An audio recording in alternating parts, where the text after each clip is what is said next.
original self-hosted assemblers assembling assembly. And I know what you're about to say, but how are those assemblers assembled?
Hey Chris, what's up, man?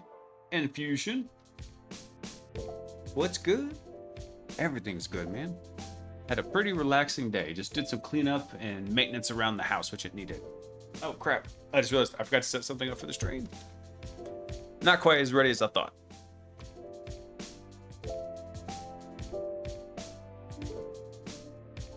Fight the planet!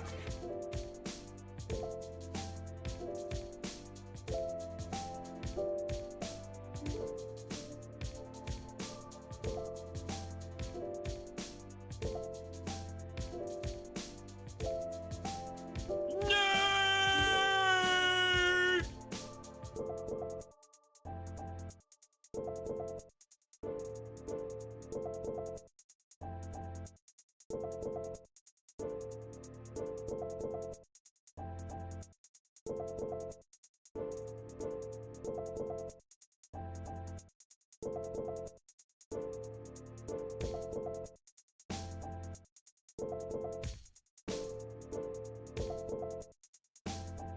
Right, I'm back.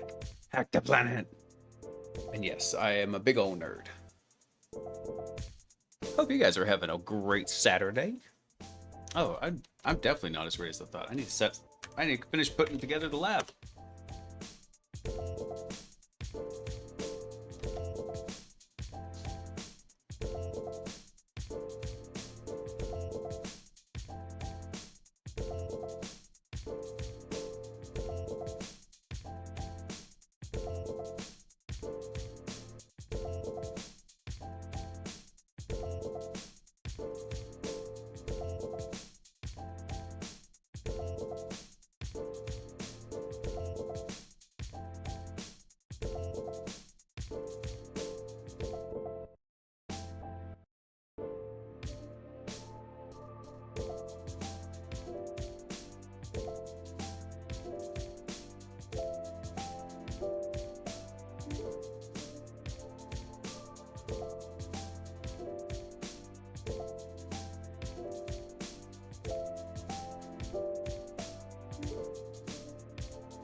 Alright, I made it back before the timer ran out. Peaches decided she needed to go out right this very moment. And considering a day ago she puked in my office, I'm inclined to not make her wait.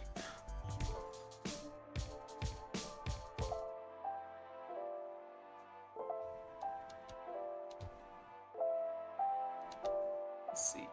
Hey, Noipi, what's up, dude?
And I realized I was just talking on mute. The timer ran out. Let's get started.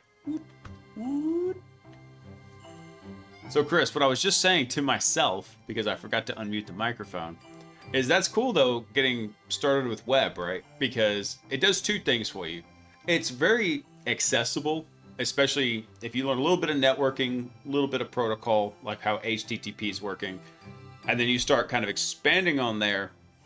It's really cool because you can look at it a couple different ways. If you really like it, you can go deep on the website.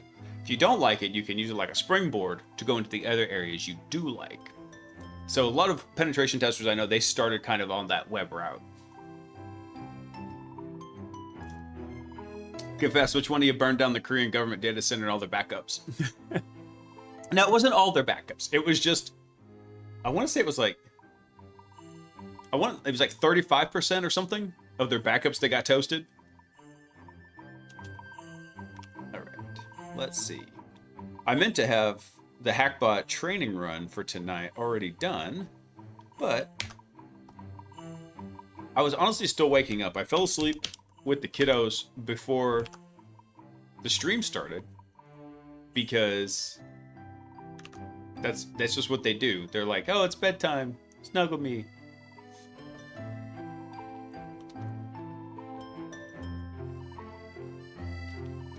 Oh, don't tell me you're gonna do this crap again.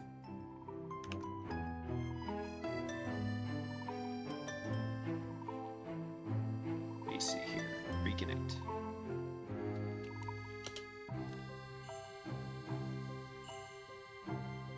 This is gonna be annoying if this doesn't work. Oh. This was so awesome. This was the last trace that I ran before the code loss on Sunday, where it actually executed the PHP payload. Oh, I'm so mad. I'm still mad at myself. I'm going to be mad at myself for like forever. I'm going to go into sleep. My brain's going to be like, hey, bro, remember that time you nuked your server after you got all your code working? Like, yes, brain, I remember. Shut up. We're only missing about 2 weeks, Chris. And thankfully, I think I narrowed it down to about 3 features we've got to go re-implement. We need to go fit, and I took care of pushing all the code. So all the current code should be up on the main branch on GitHub. But I think the 3 features we're missing are, we got to change how the revisor for the exploit agent handles exploit steps. So the exploit step revisor, we need to go add an ability for it to insert a step.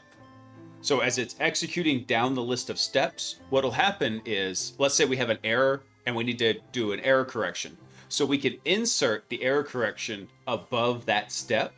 And when that happens, the next time it runs through the loop, it'll hit that new step first in there, go through, do the error correction, and then when it passes that, it'll go and hit the step that failed and run through it. I did not have backups in Korea, Hats. Come on, man. And if I did, you better believe they'd be encrypted. All right. let's see here.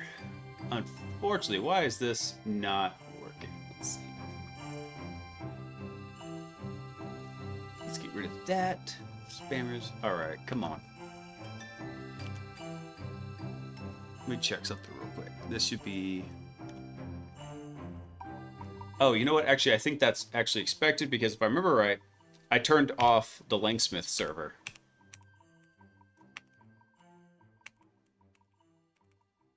Where is it?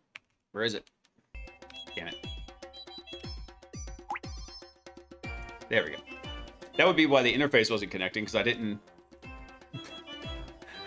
turn on the server.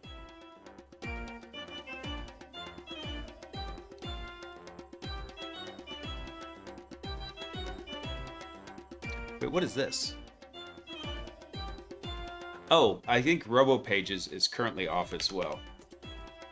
Yep. Alright, let's get that going. There you go. RoboPages is now online.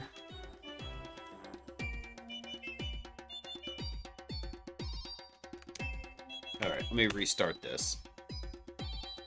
It's trying to... So when it bootstraps everything, it's trying to load the config Python script, and when it does that, it's trying to go pull all the tools from RoboPages. However, RoboPages was offline. So, hey, here we go.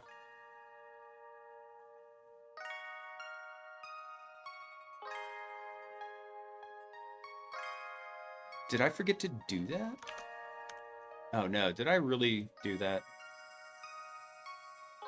Yeah, I think I did. Actually, hold on. I think I can fix that. Stand by, y'all. I gotta drop into offsite mode because I need to go recover the env file real fast. So,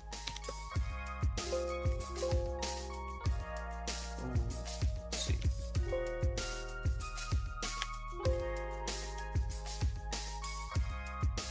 All right.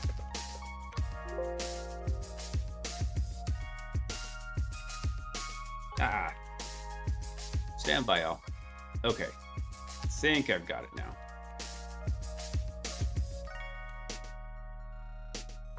There we go. I forgot because once I got all the code up into GitHub, I think I basically blew this away and recloned it. So I knew, make sure I was working from the state we were on from the GitHub repo. So I got that now. All right. So now let me refresh this. There we go. Now we're cooking with propane. All right, let's get the training run done. I'm going to be doing a detour for moving. I'm moving to Florida now. No more Texas. Oh, when you heading that way, Noipy?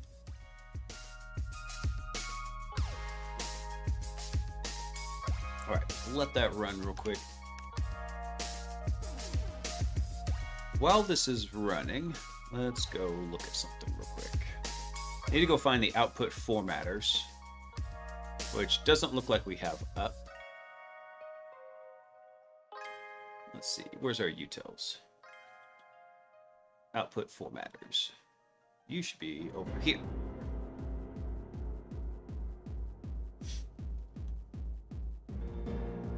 Also, hey Nesto, I saw your messages. Sorry, man, I forgot to shout you out. How you doing? All right, where is our exploit step status? Here we go. So we need to update this guy. But actually, I'm going to wait until one thing happens, which is I'm going to let it finish the initial seed run here, and then we're going to go update it, because as I update this code here, it's going to try and hot patch it, and I don't know what it's going to do if it hot patches in the middle of a run. So we'll just let it do its thing while it's going. Going to Pensacola. Where is Pensacola? Pensacola, Florida. Oh, that's way down there, isn't it? No, I take it back. That's way up there. Yeah. Because I have been to... Where did I go before? Went to Navarre Beach, which I think is like just barely inside Florida. Not sure where that is exactly, but... Yeah, won't be too far from Texas. I mean, you're only going to be Mississippi and Louisiana away.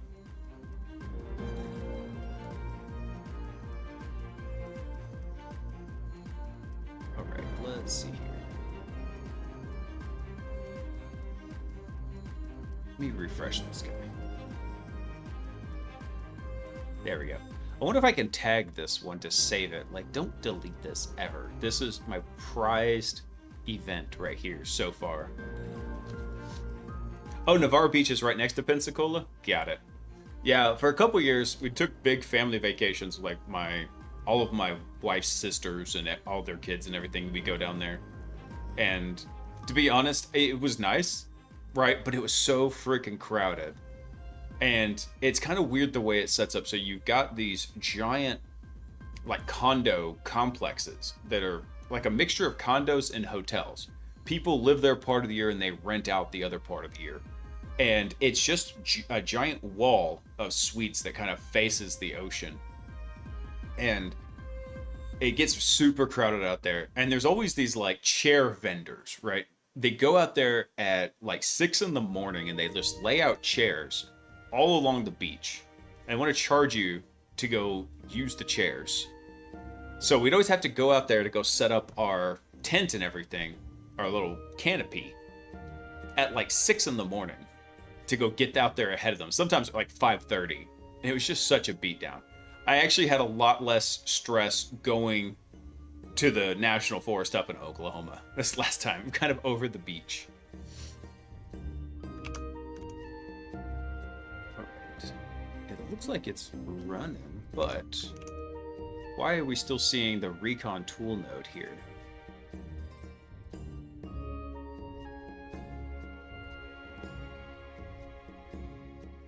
Oh, I think I know why. Because I probably didn't turn the VPN back on. This server basically got kind of reset. No, the VPN's on. What the hell? Alright, hang on. Let me cancel this run. And we'll do it again. New thread. Let's see. Let's see if we can just ping this server real quick. Let's double check its IP address. Let's see. 201.86. Alright, so that should be good.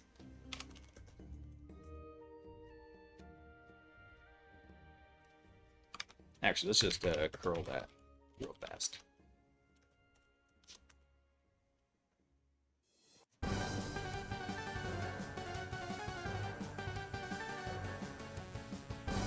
That should have come up. What is going on now? New day, new problems.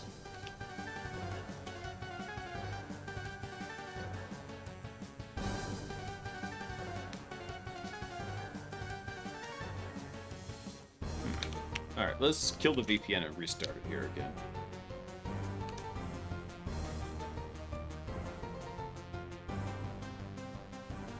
Let's see what's happening.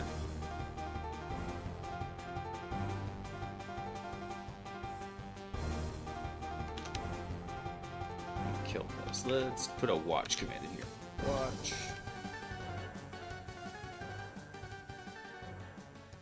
I can't tell you.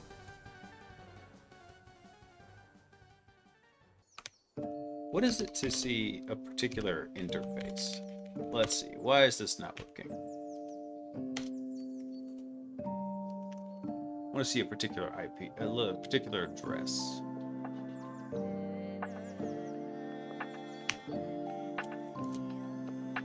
So all those are showing up. What do we got here? ENS 18. Will that show it?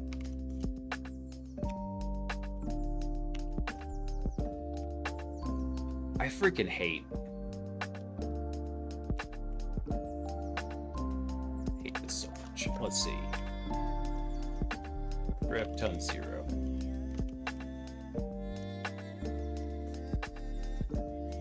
So for some reason the VPN's not coming up. This is rude. Very, very rude.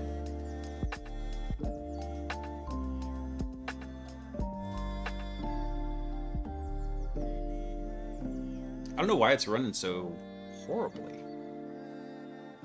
I know, right, Frozen? Rude. Alright, there we go. Ton 0 finally came up. That was not the control R I meant to do. There we go.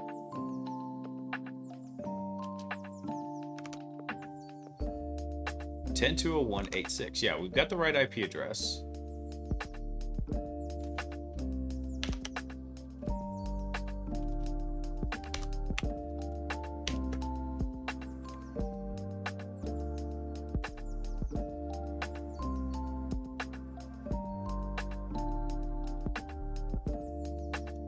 Let's see, what was this IP? 10.201.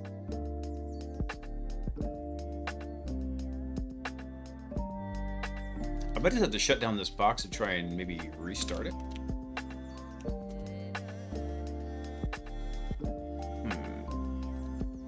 Let me try something. Let's see. I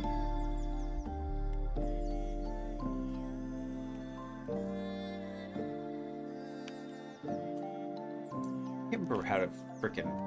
Let's see. Linux, I don't remember these commands. I'm used to the old ones. Linux, IP route. Let's see. Find route or network.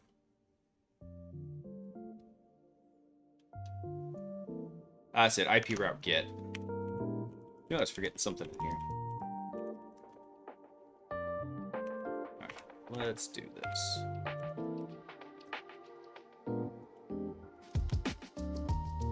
So according to this, we should be routable up to it. Going to this 201 address over the ton 0. So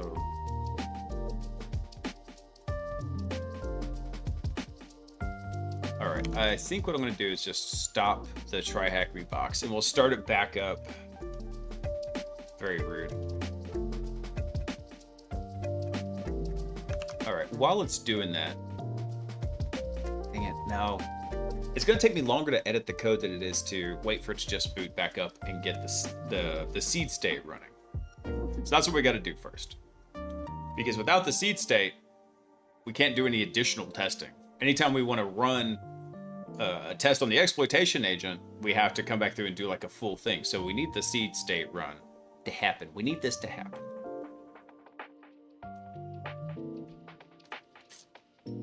Oh man. I finally started tinkering around with Claude a bit, and I'm messing with. If you ever seen the YouTube channel 3 Blue 1 Brown, and if you're ever like math videos, his is king of math videos. It's so cool, and he's got just amazing visuals in there. I'll pull one up here in just a second after I get the IP address. All right, let me get this. Yeah. Let's see if this one works.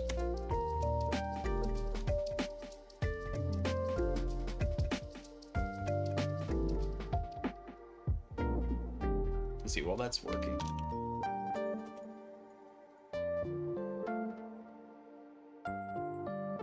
Here we go.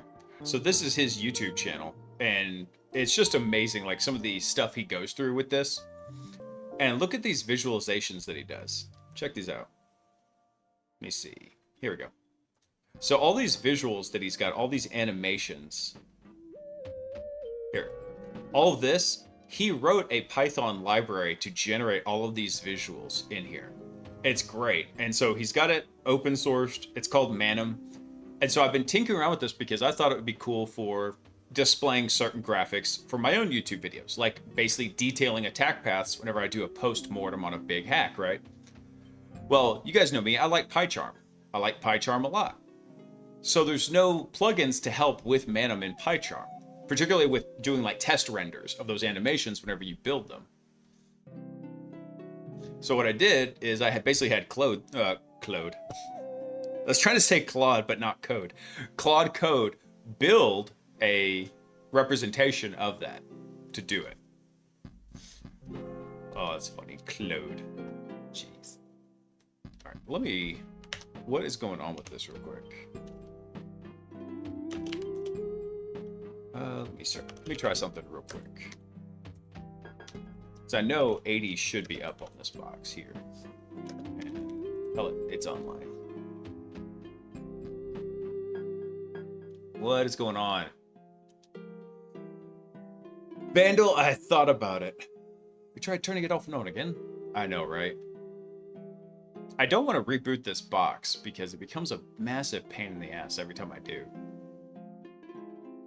It might just be what I need to do, though. So let's... This is annoying. All right, let's go ahead and shut everything down. And let's go ahead and reboot the test box here.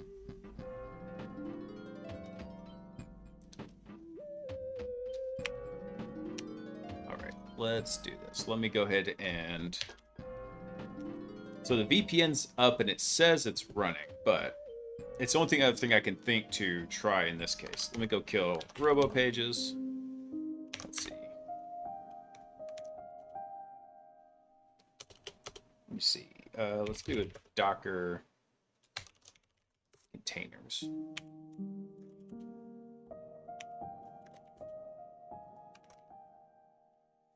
All right, I need to get rid of some of these real quick. Some of these dangling browsers, so let's do that.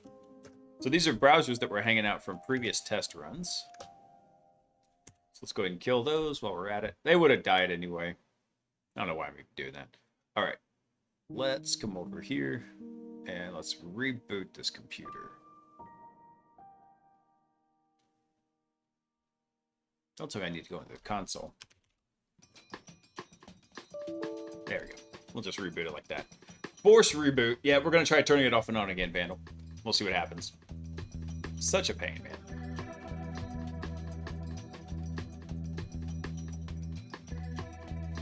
Let's see, where is that? Hello, IT. Have you tried turning it off and on again? Yep. I am trying turning it off and on again. The good news is the server boots up pretty fast, so...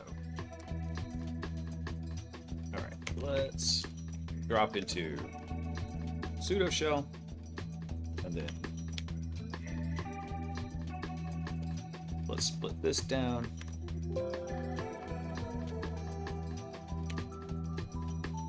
Actually, what's our new IP address on this box? Let's see here. There it is.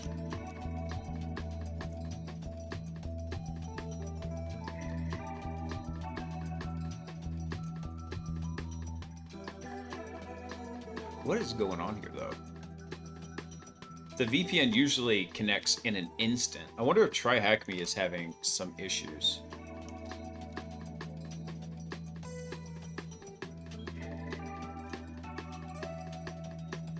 I'm not sure how to say your name. I'm gonna go with DC. Hey, man, what's up? What is shaking? Let's see.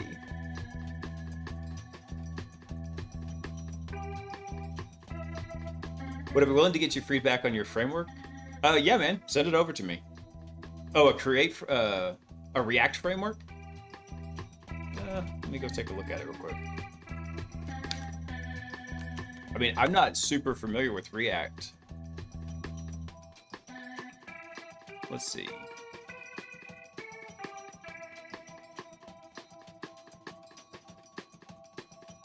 Oh, the Cloud Relativity Framework. Cool. I was wondering what the name was standing for. Cool. Hang on one sec. Let me see if I can get the lab back up and running here. And then I can take a look at it while we're doing... Okay, good. At least this looks like it's up and running.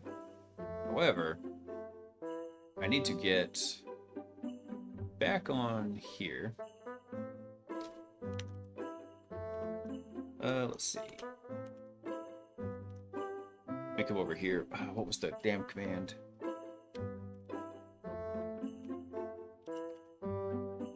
BNC server. Actually, that was it. Just :1. Let's go take a look here. All right, let's see if it actually fires up this time. So sometimes this Chasm VNC does not want to reconnect. So let's try connecting over to it. Wow, I'm actually surprised that worked on the first go. Usually it hates that.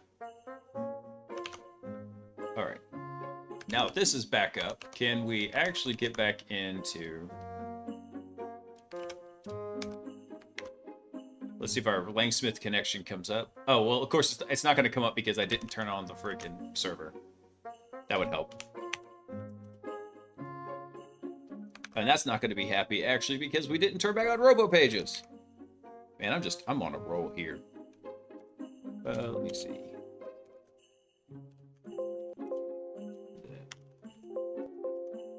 Where is it? Server. I couldn't remember what I named the script. All right, there we go. Server. Okay, so now that's up and running. Now we can turn back on the LangGraph server.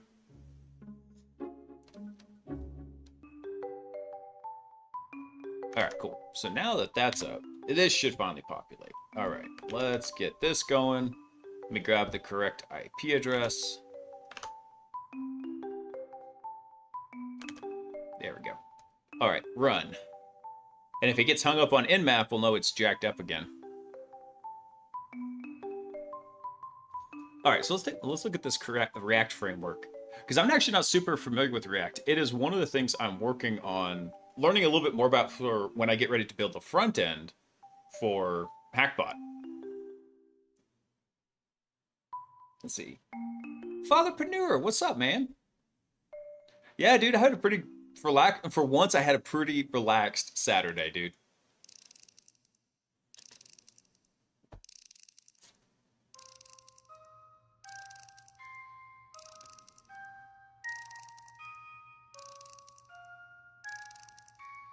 Let's see. Let me look at the blank template app real quick here. Like I said, I don't do very much front-end development, but I'll definitely take a look at it. Because right now, let's see. What is he doing here? Hopefully running an Nmap scan and getting it done here.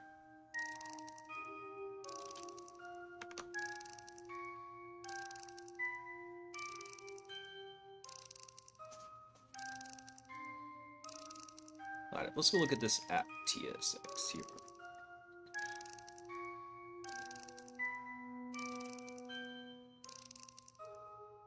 So what's the idea behind this is that you're... You know what's funny is I read this as relativity instead of reactivity framework. So universal React runtime for declarative systems. Cool, man.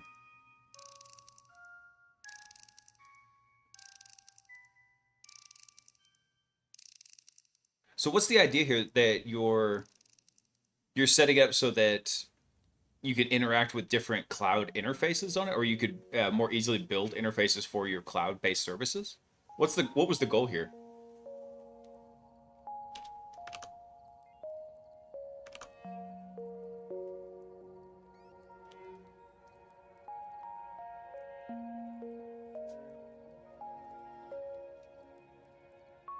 Demo spins the page locally. Cool. I'm not really set up to get anything like that set up right now, but I mean, it looks pretty cool. Let me take a look at something here real quick.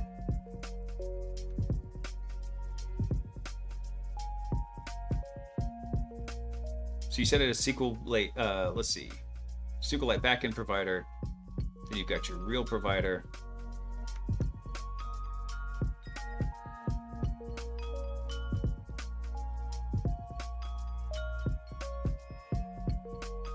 Very cool.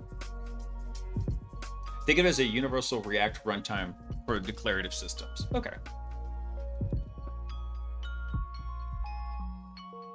And so those are defined by the user. That the providers are the user's job to implement. Oh, okay. Very cool. I wish I could provide better feedback on it. Just because, like I said, I don't do a lot of front-end development. Actually, I'm a professional penetration tester. I'm not even a developer. I'm writing a program right now to actually learn how to become a better code writer. Modifying code, downloading it, breaking it. Yeah, I've done that for the last 7 years and have a lot of fun with it. But actually building stuff from scratch is a new endeavor to me.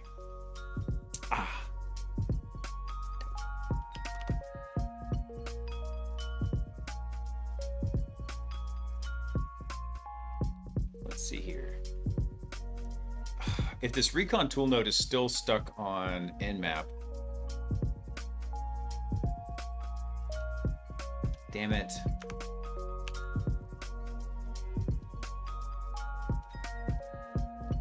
Oh, I think I know why it was actually stuck. Because I think it had to build, look at this, building the Nmap image. Looks like that's what it did. Back. Okay, so what I was saying is, I wish I could give better feedback on it. It sounds really cool, and I like the idea of it. Unfortunately, all of my a little bit of front-end development experience I have is from Vue.js. Damn right, Frozen. I don't actually do a lot of developing. I'm a professional penetration tester. I get paid to go break into computer systems. And so I started this project here, this HackBot project, to actually start learning how to become a better developer.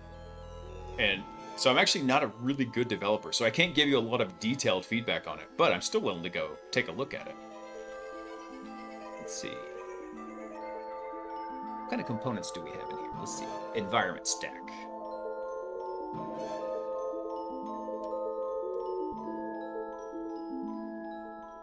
Wait, I was just in there. Let me look at the web server.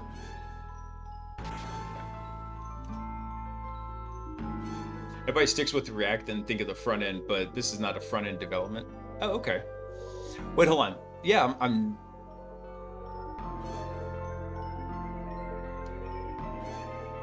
So you're using React as a backend? Hold on, I'm so confused for a second here.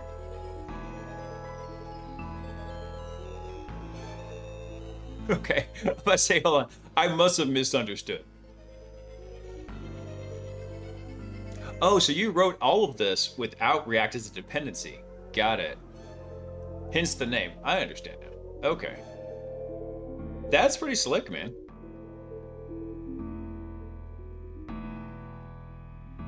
I like the idea of it, though. Especially just learning how to write that. Dude. I'm not that good at coding. I'm going to use frameworks.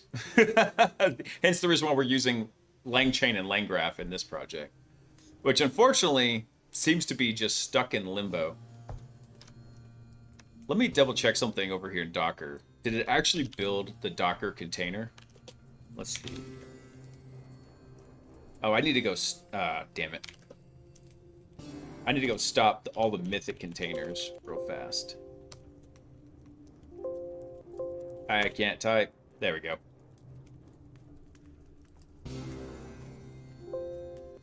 Mythic CLI, stop. I can't type either. There we go. Stop all. So I've got Mythic C2 running in the background, and I was like, okay, I gotta stop all that stuff. Okay, there we go.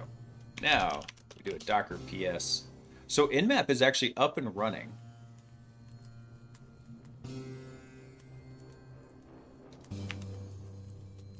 I think it's Docker log and then the container here.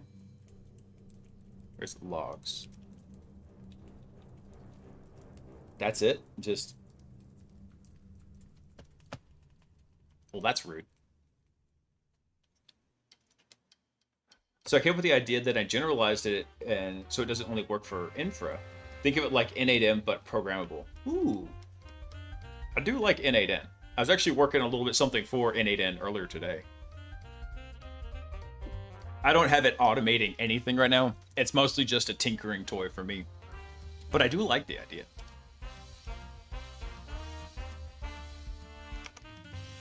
Alright, this is killing me. What the heck is going on here?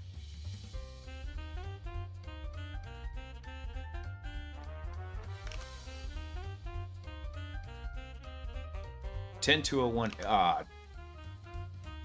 It's trying to scan the wrong IP address. See that? So here's the debug right there. All right. That would explain why it's all jacked up. All right, new thread.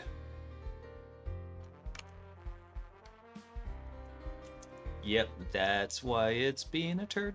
Because I'm an idiot. I gave it the wrong stuff. All right, here we go. Here's Stinger. What was the correct IP address? No wonder why. It's trying to scan a non-existent box.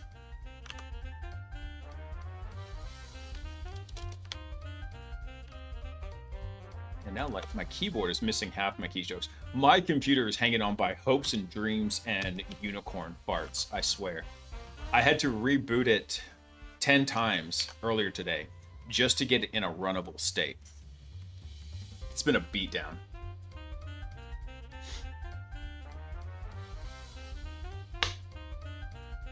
So it's a create app is automatic software that will resume its execution from the state it was left on. I think it sounds like a pretty sick idea. I like the idea of it.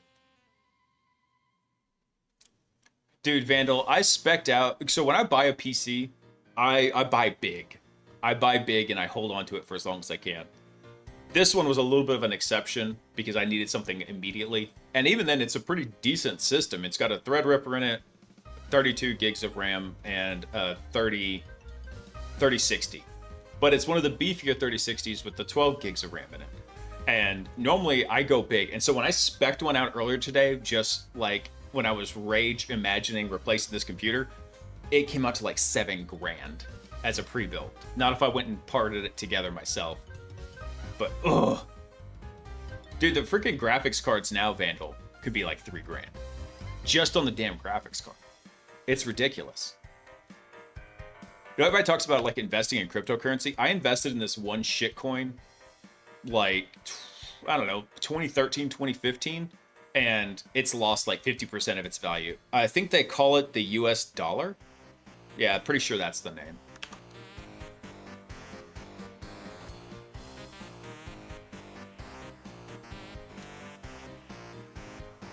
All right, let's check in map here. 10.201.21.13. All right, are we scanning the correct IP? Yeah, okay, we got that.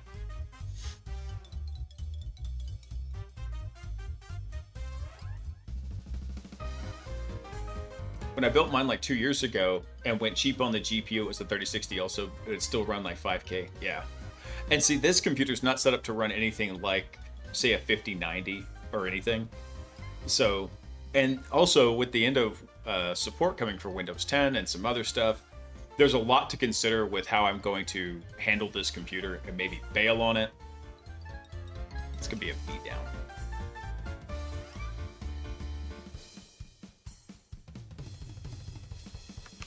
Now what are you doing? Killing me, Smalls. Let me try something real quick. I'm gonna run the exact command that it is doing right here.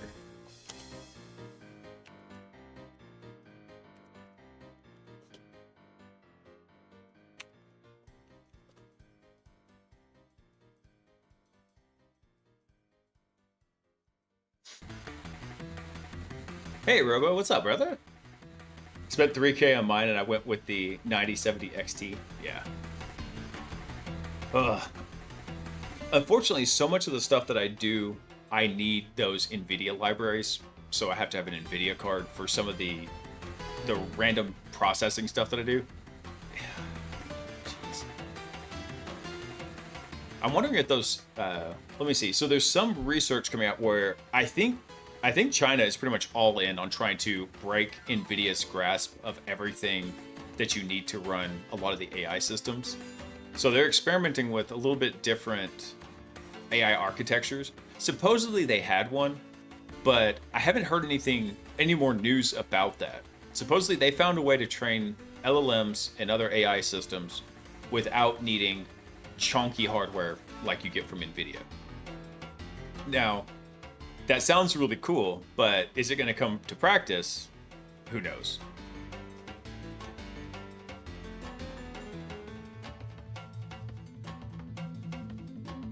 I built mine for just under 2,500. I had a 16-year-old guide me since he knows how to build them. So building them is not a problem. It's just sometimes when you're partying them together, you can run into a lot of issues. That's why I like Braithorn so much, because some stuff on the hardware side has changed so much when you're building a computer with some of the memory lanes, some of the PCI lanes, and I do it so infrequently, I always have to go get a new crash course on it every time. Which distro is this? This is just running Debian. It's a very plain Debian install that I use as my dev system. And in here, I'm just running tmux.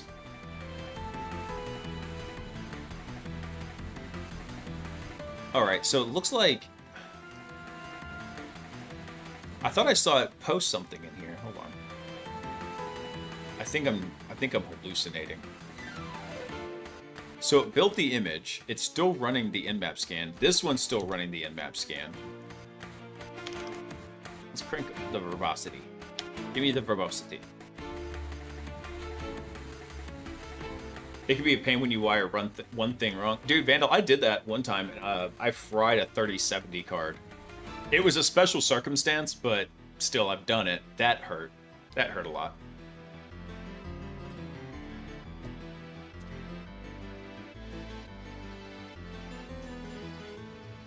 And see, Robo, that's what's weird too, because like there's, it used to be if you had a board, you could reliably get more performance out of 4 sticks than 2. But now, for some reason, the manufacturers are doing something a little funky, from what I was reading, to where now you can kind of get better performance out of just 2 sticks than 4. It's weird. I mean, it's an edge case. If you're just trying to min max, yeah, you'd want to know those things. For me, I probably wouldn't give a crap, and I just slam 4 cards in there, or 4 RAM sticks in there. Why is this Nmap scan just taking for freaking ever? Well,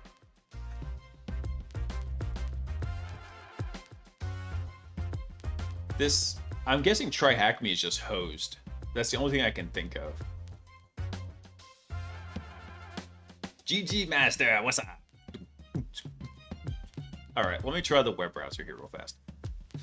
What is going on with this godforsaken Try Hack Me box? I tell you, let me check one more thing. Let me make sure the VPN's up and stable. All right, it looks like it's up. I can see the tunnel. I can see the route. We should be good there.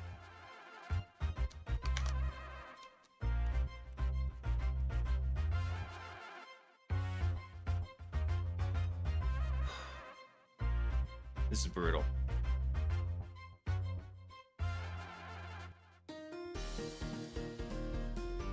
Yeah, Robo, the system I spec'd out earlier today, it came out to like $7,300, but it was like top of the line, everything kind of consumer grade, nothing server in there. But I was like, ugh. If I had tried to build this same computer, probably, I don't know, even 4 years ago, it probably would have been about $4 grand. It's like, damn.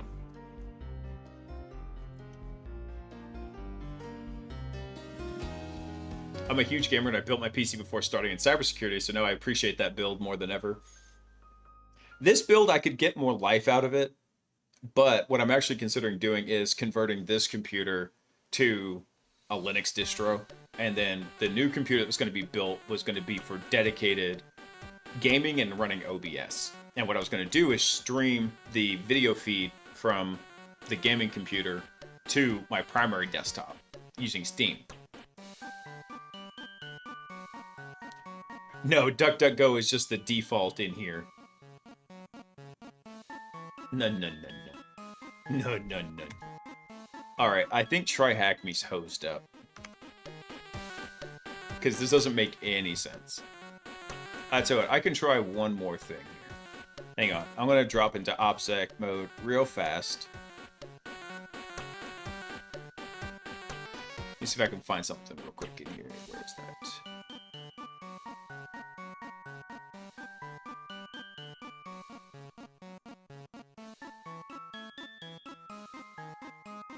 Alright, stand by, y'all, because I am going to...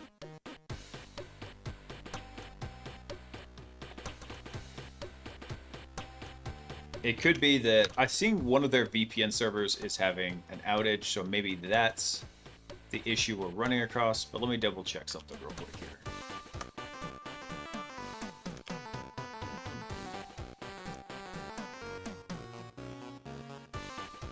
I'm gonna kill... Hold on, first thing I gotta do. Sorry, bear with me, y'all. Because I gotta cancel this run, and then what I'm gonna do is go load in updated VPN config. Because we could be on basically a dead server in here. Let me see.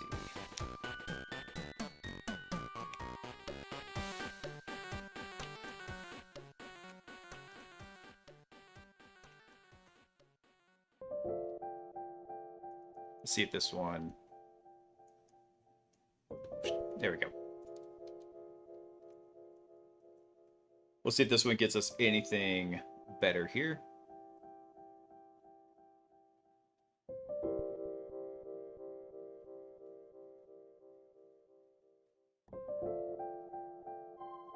Okay, here we go. So maybe now it'll be working a little bit better. Let's give that a try now. No, that's not even gonna work. F. F. Did someone hack my try hack me? I don't think that's the case, man. Let's see.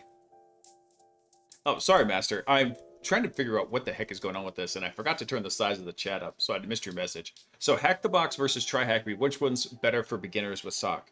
So, Is it Hack the Box? Hang on. One of them actually just made the sock simulator. I think it was Try Hack Me. Yeah. And actually, I went through the sock simulator when they first released it, just to go test it out. It looked like it was pretty decent. So I liked it. So just based on that assessment, what does Hack the Box actually have? Let's see. Hack the Box Academy. Let's see what they've got in here. Hang on.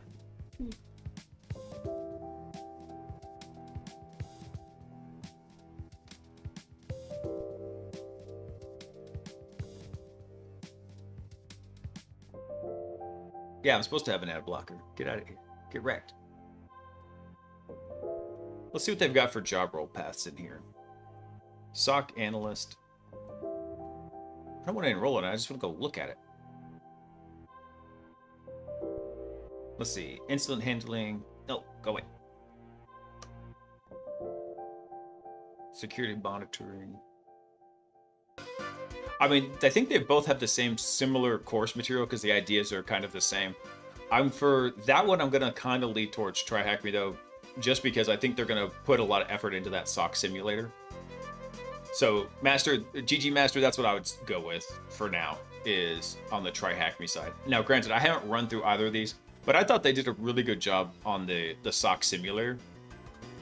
We went through it, and it was a test incident of a... I don't know if it was phishing or spearfishing. I think it was a spearfishing campaign, like against the CEO. Try Hack Me should focus on SOC more. There we go.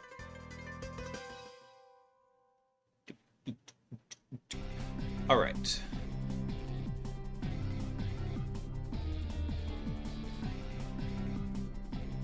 So for some reason, Try Hack Me here is just not happy.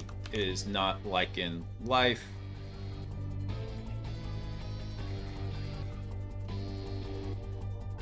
We've got a reported IP address here. So we should be 10.2.12.18, but we're not showing any kind of VPN connection actually showing up in here.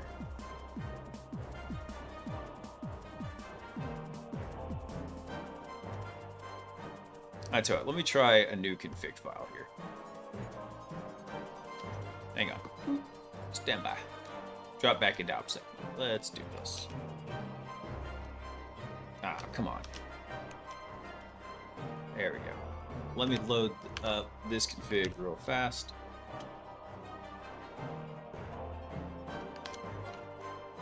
All right.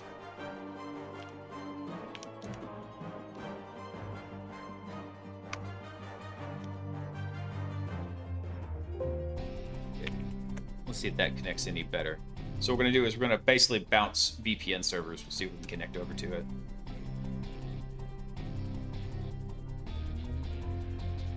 I'm going to enter the Hack the Box world next month when I start. How's the SOC simulator used? So basically it comes up like a bit like a Splunk dashboard. You go in there and they've got it kind of pre-staged where events kind of like funnel in. And so you start seeing the beginning events happen and then you got to triage them. You got to access it. Hey, no problem, GG Master. And I thought it was really cool. I thought especially it'll be a little overwhelming if you've never worked at something like Splunk in the beginning. You'll pick it up quick and you can start looking at it and figuring this stuff out. And anything you're not figuring out, good, because then you know where you need to learn. Let me back that up.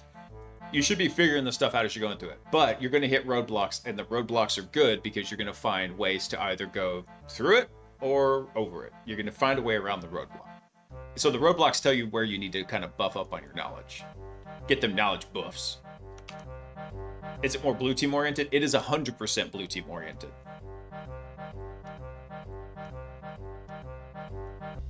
Why is this sucker just absolutely refusing to work? You're killing me, Smalls.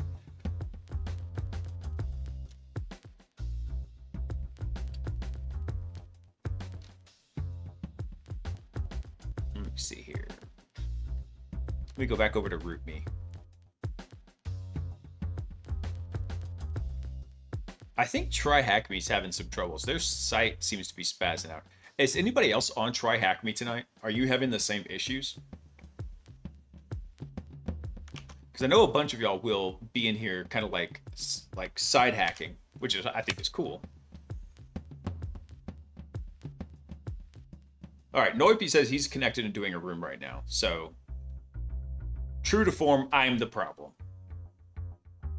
Yep, that's how it usually rolls. Right. Not sponsored by Jocko yet. I find it hilarious that this is white because of the white background.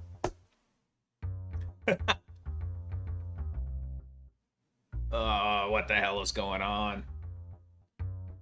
All right. I'm so sick of this. Because every time I have to go run this, it drives me bananas. B-A-N-A-N-A-S. All right, let me see here. Try hack me, root me, clone, self-hosted.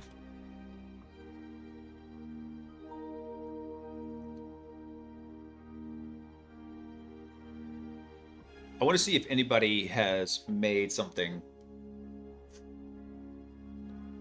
Let's see. Self-hosted, hacking, CTF, box, like.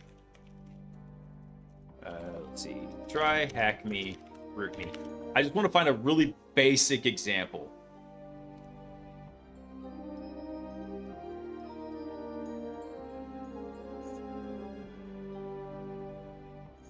All right, let's go check VulnHub real quick. Maybe we can find something like root me in here. Yeah, I didn't think so. Let's see.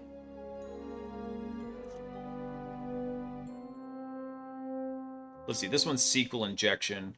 I'm gonna try and find something that is very much like root me, but we can run it like self-hosted.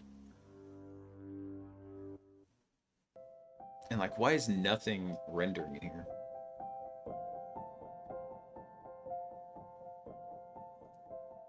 Do I need to turn off Dark Reader for this site?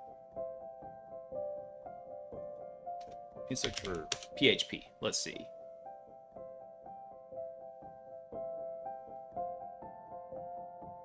That's a damn vulnerable Linux.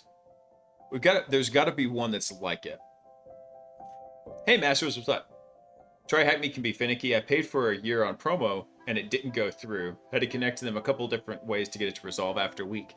And see, that's the thing that's killing me too, is every time I go reconnect to Try Hack Me, I get a new IP address, so I have to do a new seed run, even though we might have a data pickle already saved. So I've been meaning to switch to self-host, and I think this is just the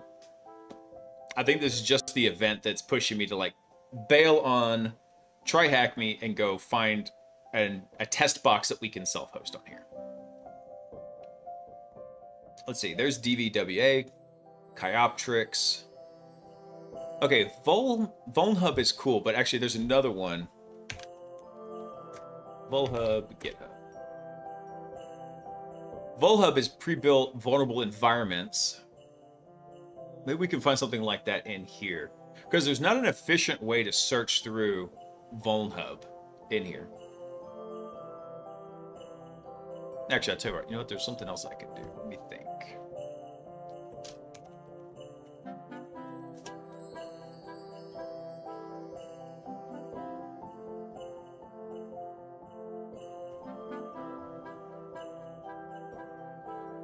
Hang on, stand by. Let me see here.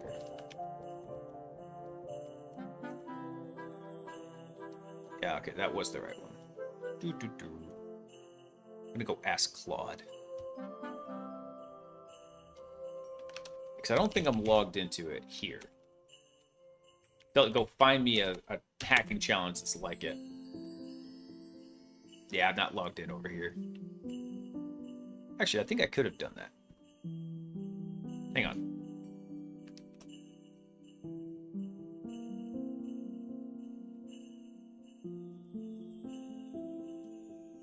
This is not how I pictured the night going. What I pictured is we'd get the test up and running, and then we'd just be able to jump right into it. Okay, here we go. Let's see.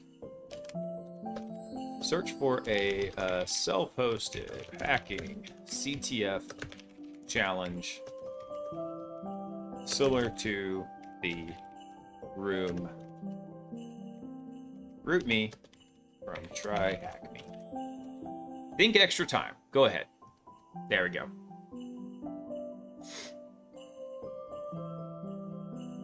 There was a Spanish site, but I don't remember what it was though. Dockerlabs.es. Let me go take a look at it. Because I've got to find another solution for this. So we got, if I go, I don't feel like trolling through Vulnhub for this. Vulnhub may be an option in here, but these are really more targeted exploits, like for a particular CVE or some other kind of exploit. They're not typically real generic. So like, for example, if I come into a geo server here, they're all CVE related, right? They're kind of just, they're in that vein. They're a little less CTF and a little bit more, what's the right word? Let's call them in-day exercises, right? The exploit's been out for several days and you want to go test it out and whatnot. Like, what do we have in Java here? Registry-based deserialization bypass. Okay. Nice. So yeah, that's what, and so I like Vulnhub. However, it's just not going to work for what I was looking for. Nice. Let me see what we've got here. Muy fácil. Sí, muy fácil. Poquito más. Let's see. Description. Going to need to translate this page because I'm at the end of my...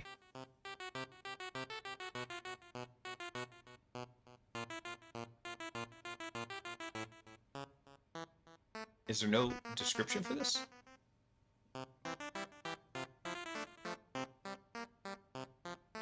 What is this book here? Habla español. I speak the most horrible little bit of Spanish. My wife's family is Mexican, so I get a little bit through osmosis, right? And actually, once I figured out the noun adjective structure, and I figured it out by thinking like Jean-Luc Picard, right? How does he order tea? He orders it tea, Earl Grey, hot. And I was like, oh, that's exactly what I saw in the Mexican grocery store near my house. It's like pollo fresco, antaro. It's like freaking whole fresh chicken. I was like, oh, now I get it. I just gotta talk like Captain Picard. Make it so. Hey, Ken. All right. If anybody does speak Spanish, I need help with this. Let's see.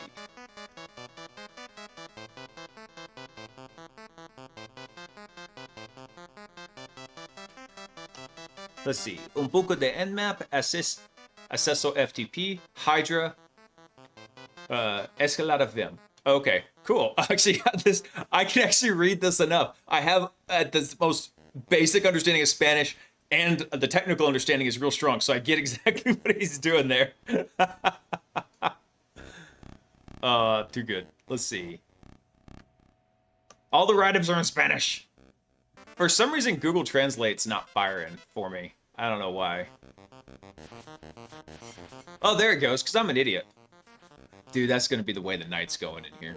All right, this one doesn't look like it's what I'm going to want in here. English. There we go.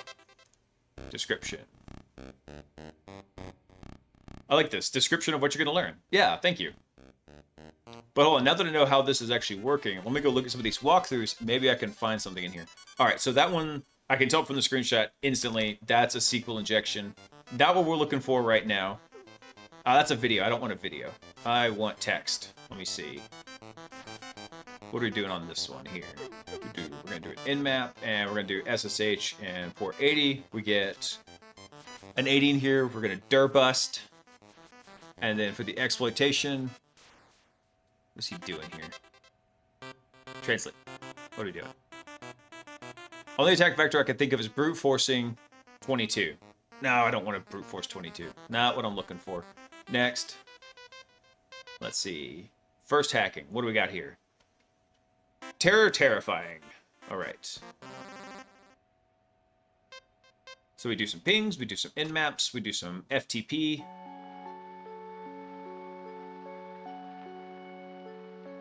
Oh, this had the VSFTPD exploit. Yeah. Yeah, not what I want. That's a CVE one. We're going to work on those later. All right, let's look at Hedgehog. What do we got on Hedgehog? See, it's Tails. Okay. I'm looking to find one where it has to do a PHP upload. That's what I want. Let's see if Claude came back with anything. Are you done thinking? All right. Docker-based CTFs. Let's see. Some older machines can be downloaded and run independently through, though it's less common than VulnHub. Really? Oh, wait, that's Hack the Box. That's not Try Hack Me. Boot to root. Oh, I forgot about boot to root. That might work.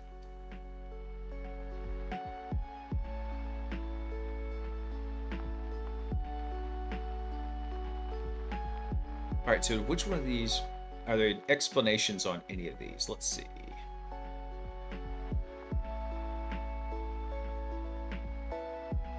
Insecure file upload function. Okay, this is what I, okay. This one might work. Let's go.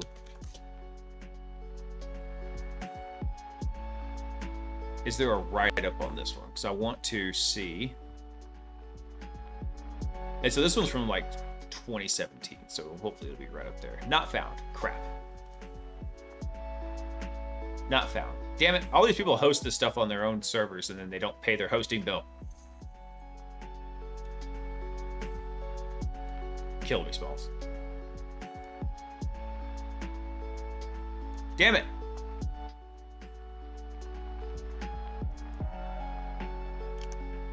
Hey, look at that.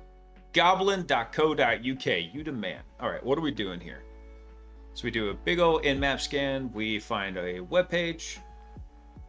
Look at the source. We see cola, sissy, and beer. Damn it, Joe. I know, right? And then, so in Fristy, we get an admin portal with some nice Nelson going on. Oh, so under the image, there's another base64 string that's commented out. We echo that, we get Kex. Look at the image of the comment we found. I made the deduction to guess that we might be a good candidate for a username and password. And so I attempted to log in with the username. Okay, now this is getting a little bit too funky.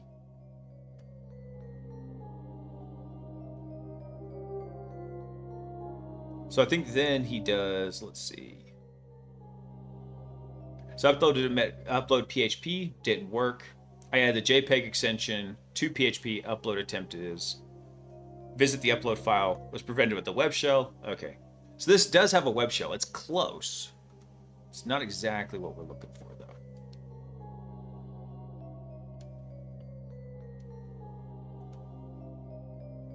Let's see, what else has insecure file uploads? None of them. All right. Well, that sucks.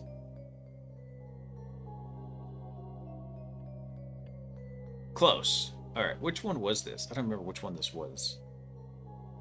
I think that was Hedgehog. Let's try this one. I gotta find a new testing environment because Try Hack Me is just freaking ruining my day. All right, so this one does an in-map, checks all the ports. We find a web page on port 80. Let's see. Extract the image. Oh, I'm going to have to translate this. Let's see.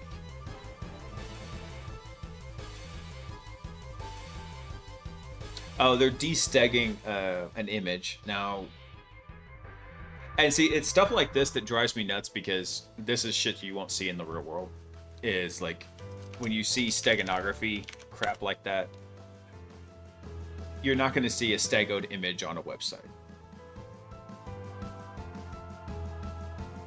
So then he starts brute forcing SSH.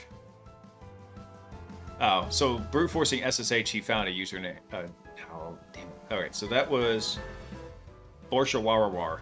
All right, what about vacation? will vacation fit our testing parameters? Let's see. In map, we found something on port 80.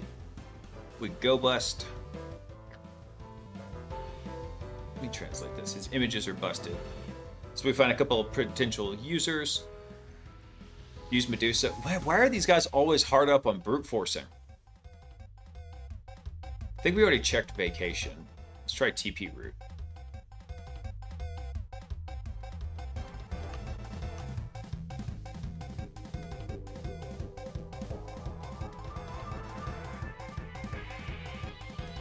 Oh, this is him installing it. All right, let's see.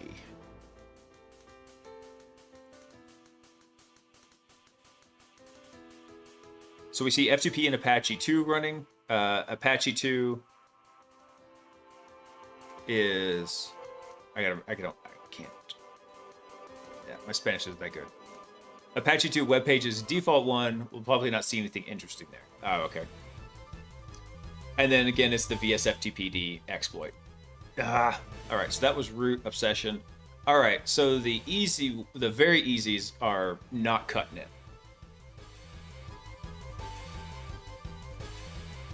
This is killing me. I wish TryHackMe would release their old rooms, like Hack the Box will do sometimes. Let's see.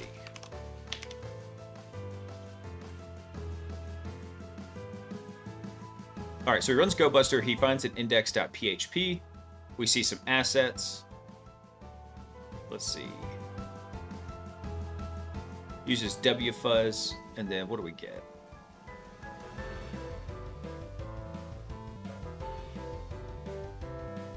Let me translate this quick. Let's see. So we get a local file inclusion. All right. After we get the local file inclusion, we get the ID RSA key. Well, the SSH key, and then the SSHN. Okay. Now, all right, so that was Psycho. Pretty Little Liars. What about you? Let's see. Oh, at least once we find one, we can spin it up real fast. That won't be an issue. It's just finding one. We're looking for a particular needle in a stack of needles. This one's not mentioning anything on PHP, so I'm going to pass on it.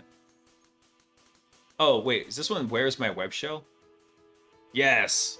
Maybe this one will work. Let's go see.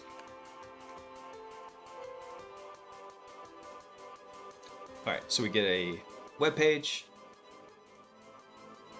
Let's see. We go buster it. We get an index. Shell.php. What? There's already a shell.php up there?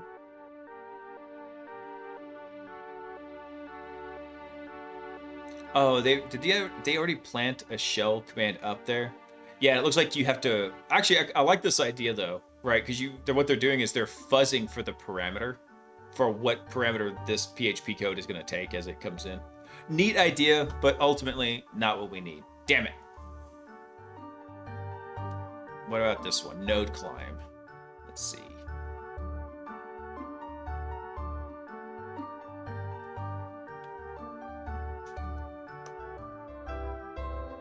So you need in-map, John the Ripper. What are we doing here? Infiltracy e escalada. Infiltration and escalation. Nice.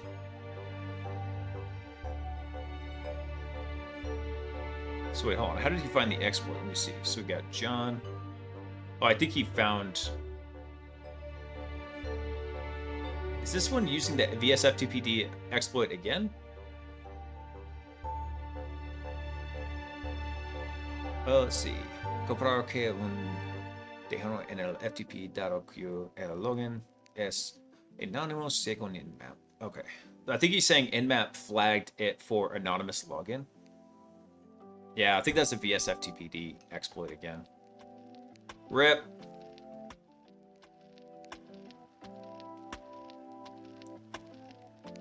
It'd be nice if any of these had... Wait, I think this was the one I just read. Yeah, node climb. We're not node climb. We're on the library. All right, let's check this one out. Have to find a new test box.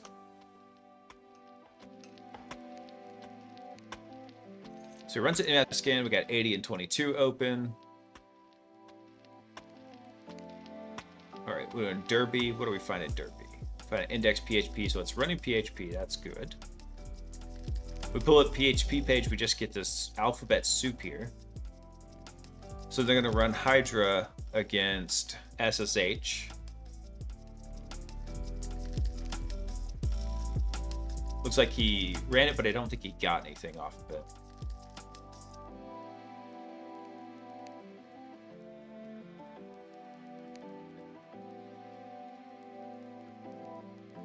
Actually, I take that back. No, he ran Hydra and then he got Carlos access. So, again, another SSH brute force.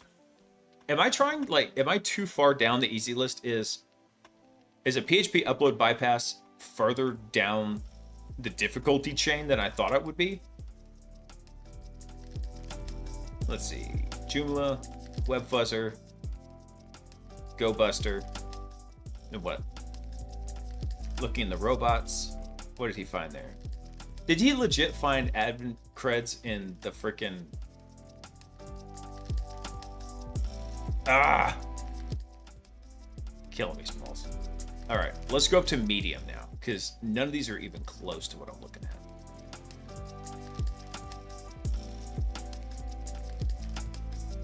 Okay, if you're going to put your write-ups online, and you're going to put them on GitHub, there's no reason to delete them. All right, so he starts off with an nmap scan. He gets an FTP connection. Bullshit, I can't hear you. Sound off like you got a pair. Gumby, I wish I couldn't hear me either right now. So TryHackMe's being an absolute turd, Gumby. I don't know how long you've been watching, but we're hunting for a new testing system. I'm going to try and find something that's as similar to... what the frick is it? As something as similar to RootMe as I could possibly get. I tell you what, for Schlitz and giggles, let's go see if it's maybe working again. Oh, now you want to work. Thank you. Frickin' hour and 20 minutes later. Making me question life choices here. TryHackMe. All right, now we can go get back to the real stuff. I think after the exploitation agent finishes, I'm gonna go on a very deep hunt for a replacement because this is freaking annoying. Hey man, just got here because of VPN problems. Dude, I think the only reason this is gonna be running now is because of damn VPN problems over to TryHackMe. Let me go check something real quick. Hold on, so while this is running, let's see. Where's manage my account? Where's VPN? Where's the VPN? There we go. See, it still shows me like not connected, even though I am. So dumb. Anyway, don't care as long as it's going to scan. It takes about 2 minutes to complete the initial scan here.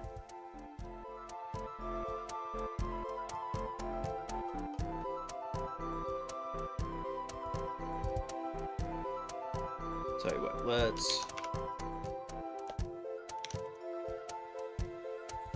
So Nmap looks like it finished. Let's go track it over in Langsmith real fast. Yeah, we're already to the enum agent. I can TryHackMe VPN.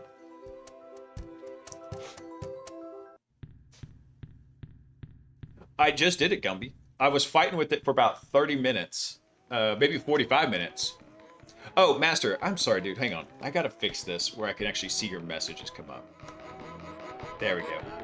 I don't know why the text for some reason went super tiny, and so the updates weren't showing there. All right, so why PHP? Because in our test instance here, what we're doing is we're testing it against RootMe on TryHackMe. And that box has a very particular set of steps to it. So for our testing case against HackBot, I wanted to try and find something that was very similar to it. Because what we're doing here is, you've got this write-up, right? So reconnaissance, basically we took all these kind of questions and we used them to form the task list for HackBot. So the stuff for recon, the stuff for getting a shell, everything like that. That's how we built the task list in there. Now we could go do it for any other system in there. And the reason we did it that way is because, I can't really show it to you right now, but this guy right here, the Stinger agent, which you can barely make out, Stinger agent doesn't have any assessment logic into him right now. Literally right now, what he does is we pass in user input, the initializer takes that and turns it into a list of tasks to do. And then, here we go. Now I can actually show you. Move that here, move that here. All right.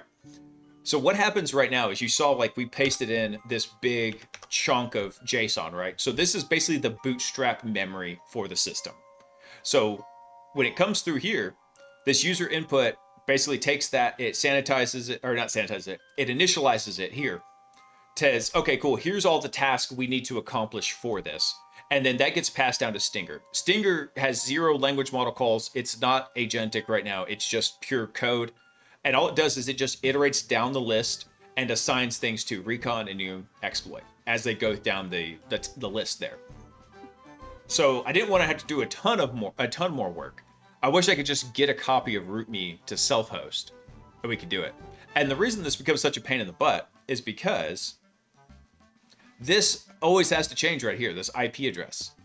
And so once this eventually gets over to the exploitation agent where we're actually doing our work here, I've got this load pickle node in here. And all this does is every time data passes between one of these nodes, it gets a complete copy of the state of the graph as it passes through it. So when it first enters the exploitation agent, it checks that state table and says, is it empty? Okay, then we're gonna, or sorry, does we have data in the state table? If we have data in the state table, make a copy of it, put it on disk. The next thing it does is says, okay, what if it's empty? Okay, if it's empty, grab a copy from disk, put it into memory, and then pass on the execution. So it's a dirty little cheap hack for us to continue the execution and just be able to run the exploitation agent rather than having to run all of Stinger. So if I switch to a different lab right now, before I get back to the exploitation agent, it's gonna hose up a lot of the works here. So Stinger is actually gonna be the last agent we work on. Recon and enumeration, they're at their steady state. Exploit is going to almost be at its steady state, maybe by the end of tonight, because we only have like 3 features to go re-implement. And then once that's done, once PostX gets done, which is going to take a chunk of time, it's going to be the hardest one because we have to integrate it over to a command and control framework. Once that is done, we're going to come back to Stinger. And then once Stinger is all set up, that's going to be time for, I think, maybe doing 1 or 2 other things and then pause everything we're doing there and go through and do a bunch of code cleanup and refine everything.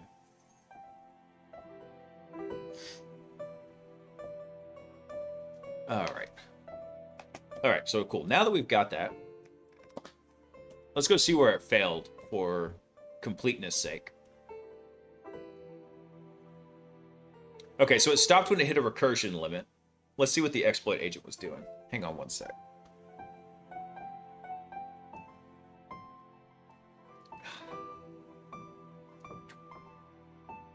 Freaking nose is itching, man.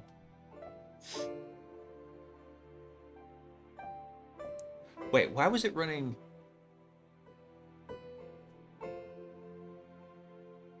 What the heck was it doing here for the enum agent that it called Python exec? What was its task here? Use GoBuster to find hidden directories. So even though we told it explicitly to use GoBuster, it's like, let me do some Python.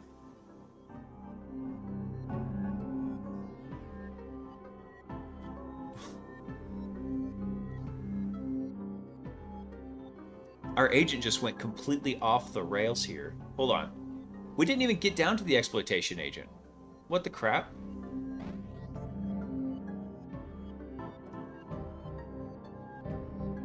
Oh, you piece of... Urgh. You know what that means? It means I gotta run the whole thing again. Because for some reason it crapped out in the freaking enum agent. All right, 10.201.21.13. All right, run it again. Just burn up my tokens, piece of junk.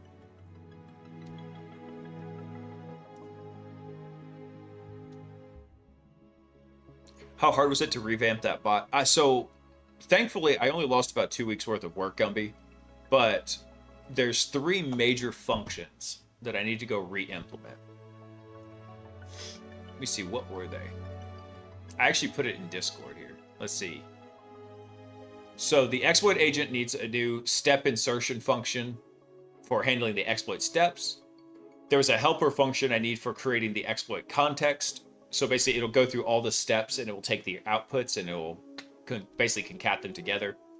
And then there's an error with the way message passing happens between the browser agent or the exploit agent and the browser agent. So we got to go clean that up. The agent has evolved to defiant teenager. Oh, so speaking of that, my what the hell now, man? You better not tell me we hit a recursion limit. Index out of range? What?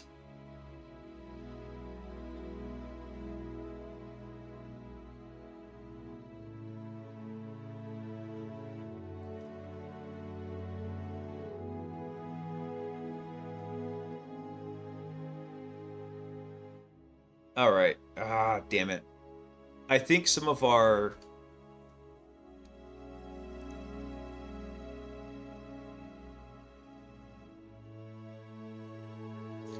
Oh, I bet I didn't update the Go Buster brute force, did I? I thought I did that more than 2 weeks ago, though. Anyway, so what I was going to say, Masterism, is that, I put my kids to bed right before we start the stream, and my son was like, "Daddy, how come you like snuggling with us?" Like, well, I gotta get my snuggles in with you while you're little, because soon you're gonna be too big and too cool to want to hang out with Dad. So eventually you're just gonna be like, "No, Dad, you're embarrassing me, gosh." And that's exactly what HackBot's doing right now. All right, let's go take a look at something real quick. Now that we're back to actually doing coding, I think we got to go fix the Go Buster stuff. I don't remember what I did. I don't think I made any changes to robo pages in here. Maybe I'm wrong, actually. I gotta go... Let me check something real quick. Where is... Let me put this back here. Why can't I not type tonight? All right, let's see.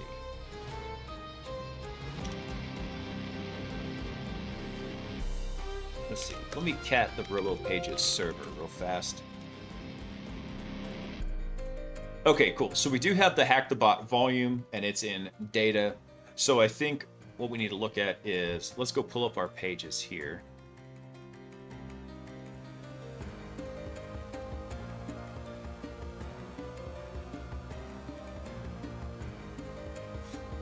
Actually, I got to double check something. Docker volume. I think it's LS. Yeah, I had Hack the Bot and Hackle the Bot because I freaking suck at typing.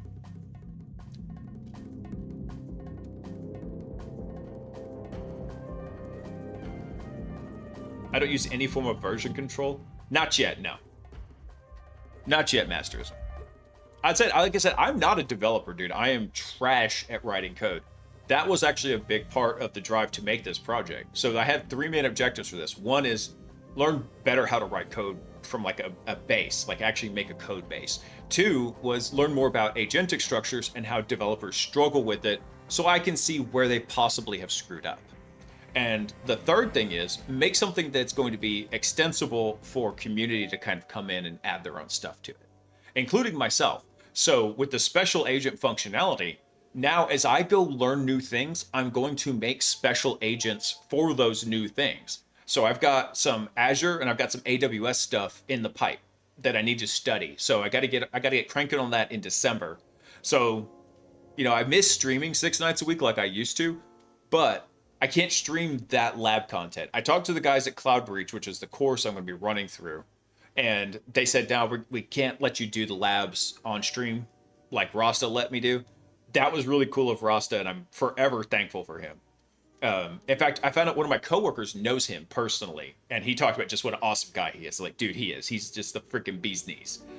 Anyway, so as I'm working on those things in the evenings, what I'm going to be doing is taking notes and basically formalizing that information for myself, and then I'm going to be formalizing it again into these specialty agents to give it ideas like, okay, cool, here's what we're going to do to build an agent to do X up in Azure as we handle this. So it's another learning tool for myself in multiple ways. Oh, thanks, Chris. My big. Chris, I got to tell you something funny, actually, real quick. So, I obviously am a giant like military fangirl, right? Even though I never served, but we have a veterans chat, and every Friday somebody will go post the safety brief. Well, this particular Friday, everybody was traveling. So I was like, okay, cool. I've seen you guys do this for several weeks now. I'm going to take a stab at this since everybody's traveling. So here was the safety brief for this past Friday. 1, don't end up on the blotter, any of them. 2, we just had payday. If you purchase anything over 15% interest, you're going to have mandatory 0400 PT every day until it's paid off. Don't end up on TikTok. No new visible tattoos, or they'll be met with a cheese grater. Yes, the MPs are out to get you. No driving within 12 hours of your last adult beverage. Don't release wildlife in the first sergeant's office. Ramen noodles require water prior to microwaving. And personnel pickups from jails or hospitals must be scheduled with the sergeant major by 1200 Sunday. Thankfully, they thought that was hilarious. I thought it was hilarious too. All right, let me see here. Docker volume. I gotta remember what the command is. I think I need to inspect. Yeah. Why can I not type? Fingers don't fail me now. Let's see. Hack the bot. All right, let me go. There we go. So what I was doing here, I'm inspecting the Docker volume, which is basically a set-aside little portion of the folder structure on your computer that gets mounted up to your Docker containers. And what I needed to do is just go verify where this is.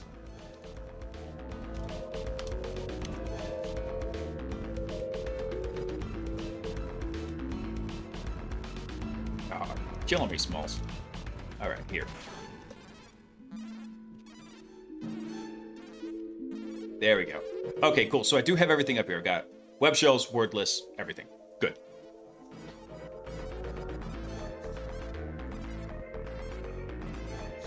Let's see. Well, let me catch a bunch out real quick. So I did the Azure Hack the Box machine today and learned a lot. Oh, nice, man. I actually need to go re-up my Hack the Box subscription. Well done on the safety brief. Thanks, man.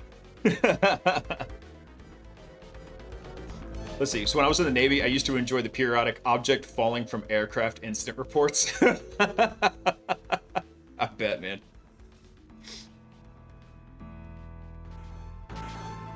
Missing always answering your phone for mandatory weekend recall. Yeah.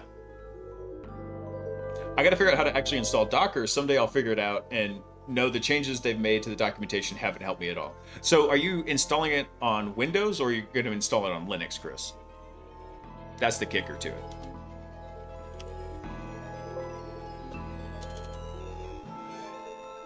Web shells. Let's see. Wordless. What do we have in here? Okay, I think what I need to go do is go fix. Let's see. This is our old data in here. Yeah, so what I'm going to do is I'm going to actually delete this. Let's see. We're going to get rid of that. And then I think this was supposed to be our storage folder where actually the Docker volume was supposed to be. I'll fix that later. I'm not going to get tied up on it. What I need is my robo pages. Here we go. Cybersecurity, offensive. Let's see. Web, exploitation. I think actually this will be under information gathering. There we go. Go Buster. So what I need to do is I think go fix the Go Buster one here. All right, so we have HackBot here.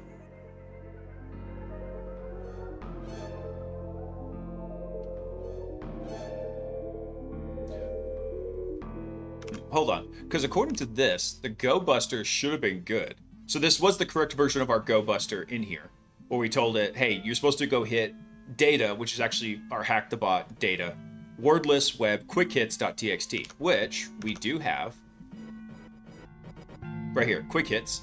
So we've got it, kind of a little bit of a contrived example, but it is in there. And then here, for some reason, This is saying that the Go Buster also took in a word list? No way. No. Go Buster directory brute force only takes in one argument, which is the target. Let me find Go Buster. Let's see. Go Buster. Yeah, so here's... Look at this. It only takes in one argument. Wait, no. Why is this taking in 2 arguments? That's why it failed, because it's passing in too many arguments. It says type in word list. This is the old data in here. Oh. Is R...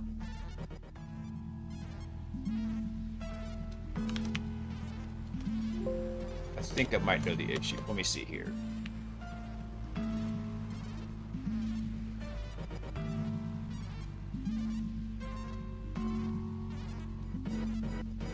Yeah.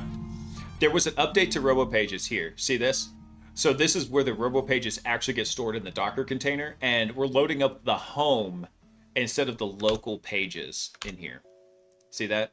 So rather than loading it up in home, where we've run this, we should be passing in pages right here. Okay. Let me find something real quick here. Let me see. Bash get current working directory, which I guess I could just do pwd in here. Actually, let me do this. Get script cwd. That's what I want. No, that's not what I want. Get path to current script.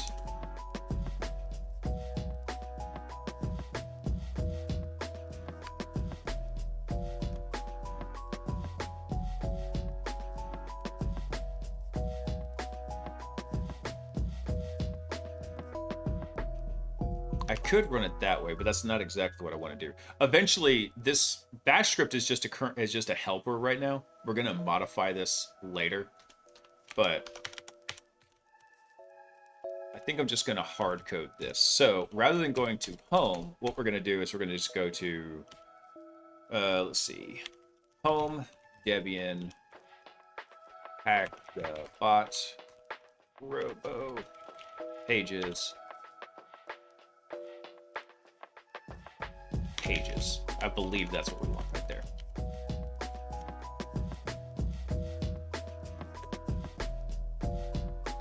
All right. Now, fortunately, what that means is I got to go kill the server and restart it because I need it to reload RoboPages, and it does that as like one of the first tasks in there. So I've tried both Windows and Linux for Docker. Right now, working on the ACE-T certification for cyber defense. Nice. Well, the kicker here is there's already so many tiny changes that happened at the data loss 2 weeks ago, or I'm sorry, this past Sunday. And so one of them is little stuff like going and fixing the RoboPages script. So now we should have the correct issue here. Really? You're not going to let me? Ah, you suck. Where's Stinger? Stinger, where are you? There you are.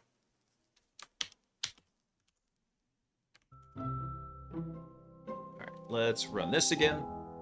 Now, hopefully, we should have all the correct pathing information. Because what was happening is, there was 2 copies of RoboPages on this computer. One was in the home directory, which is the default, and there was another one that was set aside in the project folder, where it should have used it. So now, it should hopefully, once it gets through recon, which Nmap shouldn't take too long now, as long as it's still running.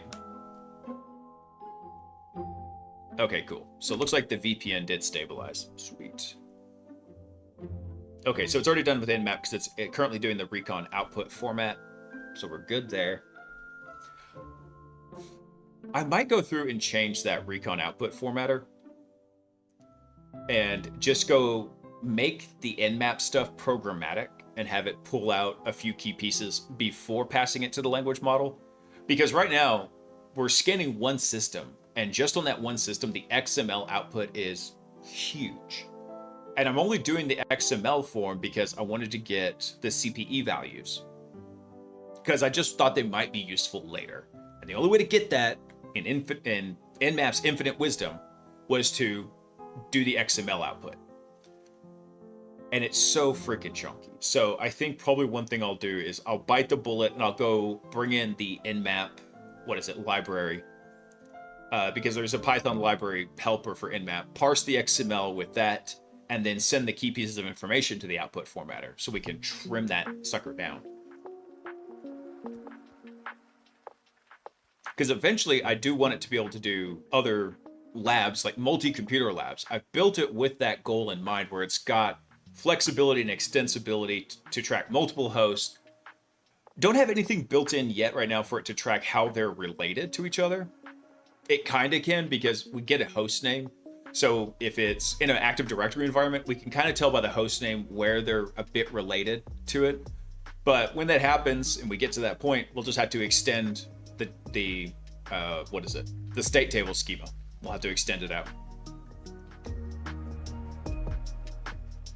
All right, good news is that has fixed the issue we were running into with GoBuster. Now we're finally over in the exploitation agent. So we can just run the exploit agent from now on. We got the pickle. I got the pickle. All I wanted was the pickle. Giggity. All right, so the first thing we're going to do is we're going to go institute the exploit step insertion function.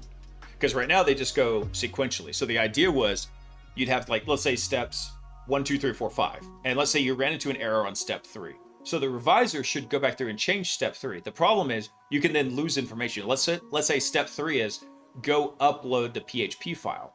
Well, PHP extension's blocked. So, okay, we look at it again. We say, oh, well, we need to rename the file. So then we change that task to rename the file. Well, then what happens? We've now lost the step to do the PHP upload. So with this step insert, what it does is it just goes up in the list, inserts a new step that says, hey, by the way, rename this file to PHP or .phtml is what it seems to like. And when that happens, when it starts executing down the list again of the exploit steps, it hits that new inserted one first, goes through and handles it, and then it gets back to the original issue that happened. So let's double check and see where it failed. It should have failed in a predictable kind of spot. Okay, we hit a graph recursion limit, which is fine. Let's see. What was it trying to upload here for the browser file? Let's see. Oh, dude, I think we... Frick. I think there were a bunch of prompt updates, too, that happened in here. All right, let's see. What was the last step revision here? The task was navigate to the panel directory. It did that. And then the next thing after that was... Yeah, it looks like whenever it had the option to create the PHP web shell, it did it with PHP exec. Not what it is supposed to do. So, suboptimal. And the reason for that is because when it runs this, it's running it inside the RoboPages system. So, well, we need to go make some changes to the Python exec function, but this isn't the way it should be doing it. What should happen here is, let's go back over to here. Do we have our utilities? Okay, so we do have our file system stuff, which I think is our rename function. Yeah, rename file. So we do have that in here. However, I think for web shells, let's look at PHP web shells. So we have the call function and we've got the artifact. Okay. Yeah, so first thing we need to do actually is go update the prompt. So we need to tell it that, hey, when you are crafting these things, you need to look for artifacts first. And that's going to key it in to say, hey, go look for a artifact tool call rather than trying to craft your own PHP web shell every time. Because we've already got one for it to use. It's already good, it's already stable. All right, so here's our exploit planner. That was not what I wanted. The only downside about this dev environment is my command keys get stuck. Let's see.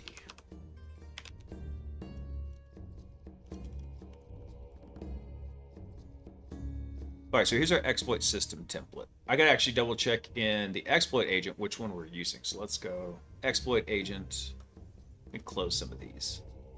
Tasking, helpers. Do need Stinger. Don't need file system. Okay. So over here in the exploit agent, let's go trace back in here real quick. So actually we did. We got a PHP Diceco artifact right here. I bet the reviser failed it.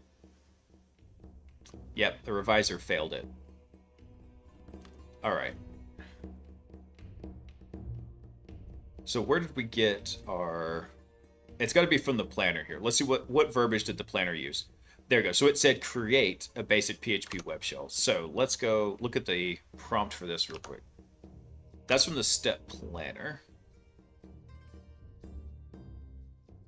Let's see, where's our step planner at? Here, that's step processor. Here's the planner. So the planner is using the exploit planner prompt. Okay, making sure we're in the right spot here, which is this one.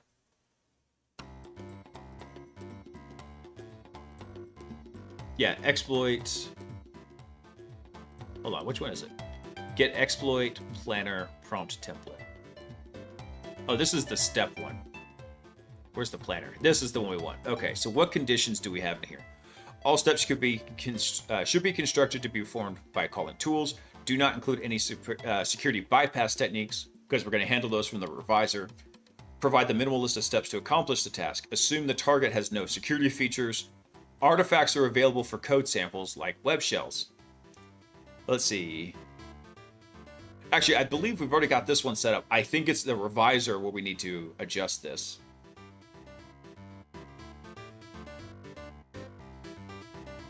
So let's go down to the reviser prompt.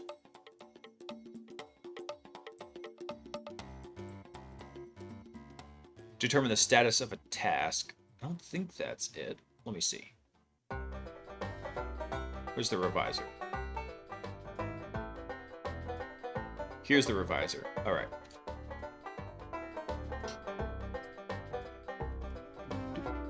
Which prompt are we using here? Let's see.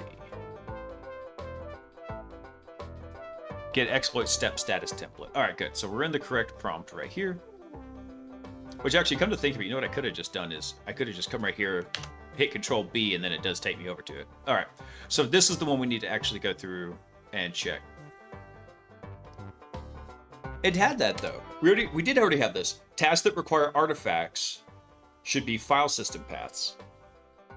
Okay, so I guess we need to go back actually. Son of a...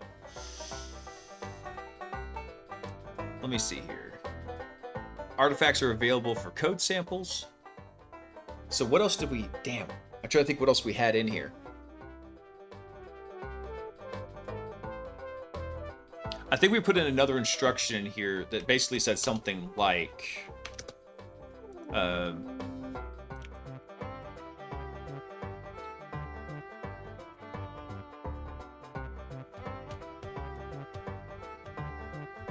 I'm trying to think how I worded this. It was something like we want to make sure to use artifacts rather than creative stuff. Let's see. Always prefer, let's see. Gathering artifacts over creating artifacts. Maybe that was it. I don't know. We'll give it a shot. We'll see what it does. All right, so now when I run that, it should hot load in. Looks like it did. I can speak Spanish. I responded to a question in Spanish, but I'm no expert in systems. Just fluent in Spanish. I understand, Nesto. I've been meaning to practice it. I really have. I just get so busy. I admit when I am defeated. Now, the cool thing is, now that this whole graph ran, we don't have to run the entire thing. We could just come right over to the exploit agent, and we can just run it with a blank memory state, and then it will actually go through, load that pickle up from disk, and pick up right where we left off. That was the whole thing I've spent the first hour and 45 minutes getting to. God, try hack me. Breaking my balls, man.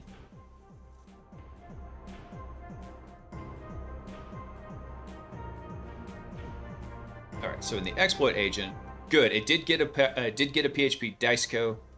Let's look at the step planner real fast. Oh, it's the step processor. Hold on. Here's the planner. Oh, perfect. So this is better wording. Obtain a PHP web shell from available artifacts. Boom. So now the reviser should hopefully say, completed, good. Don't go try and make your...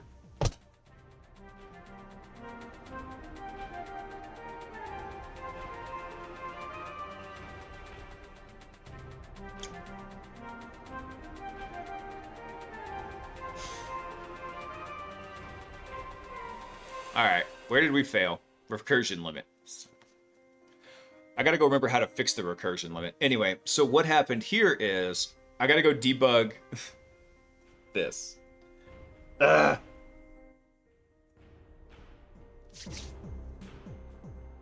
So let's go debug this because look what happened here. Exit code status, copy cannot stat web shells dice code PHP. All right, so what did I screw up in there?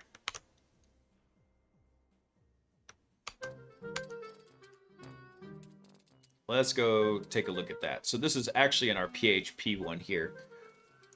So for get diceco artifact, we're going to copy PHP web shells diceco to web shells temp output, and we're going to echo that.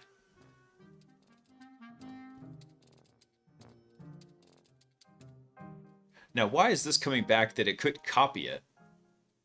So if this thing, it can't copy it, this is actually being executed directly on our RoboPages container.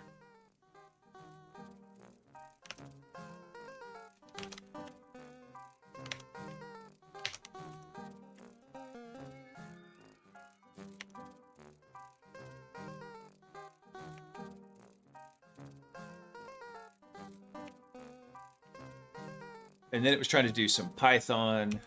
Let's see. Trying to do more Python because it failed to get the artifact.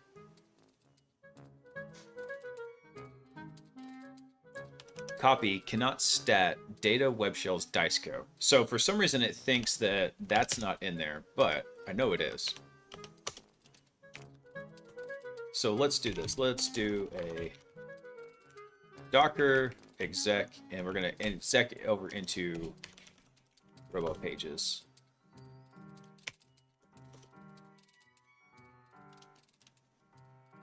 Oh, it's this one. So we got to give it the container we're going to exec it to. So now what we've got is we have execution inside the container right there. So let's cd to data.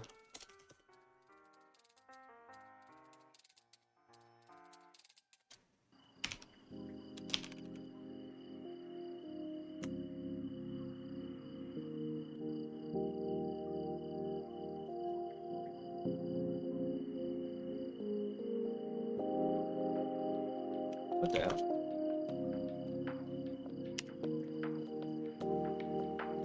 All right, I think I screwed up the script. That's the only thing that makes sense here. Hold on. So we exposed the Docker socket. Let's see.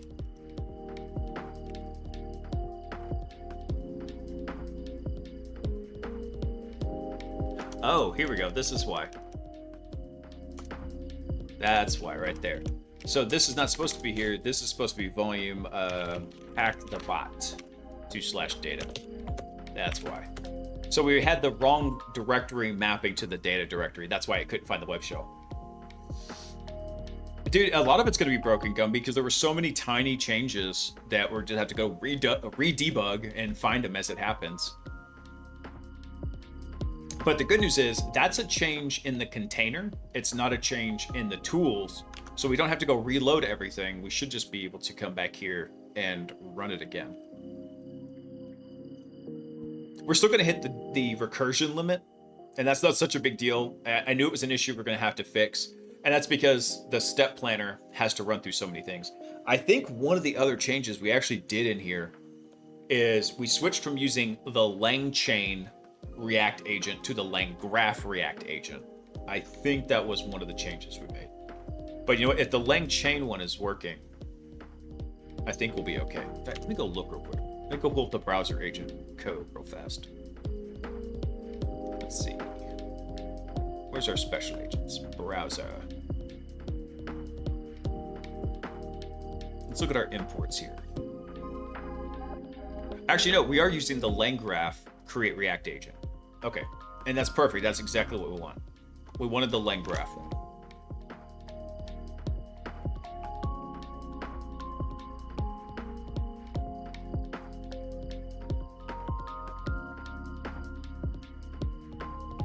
Wait, did it die already? Yeah, it looks like it did. What did we hit? We hit the recursion limit. You son of a bee sting. All right, let's see where it got though. So we got a dice code artifact, and then we had it navigate, and then we had it try the file upload.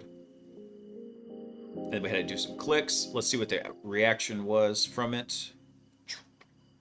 Let's see. Okay, cool. So we're back. We're getting closer now. So it says upload was not permitted. It didn't like that. It did call rename file, which is good. The problem is when the revision happens. So let's look at something real quick. So before we enter the browser agent right here, right?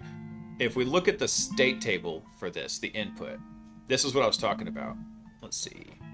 We go down to the exploit task. Here we go.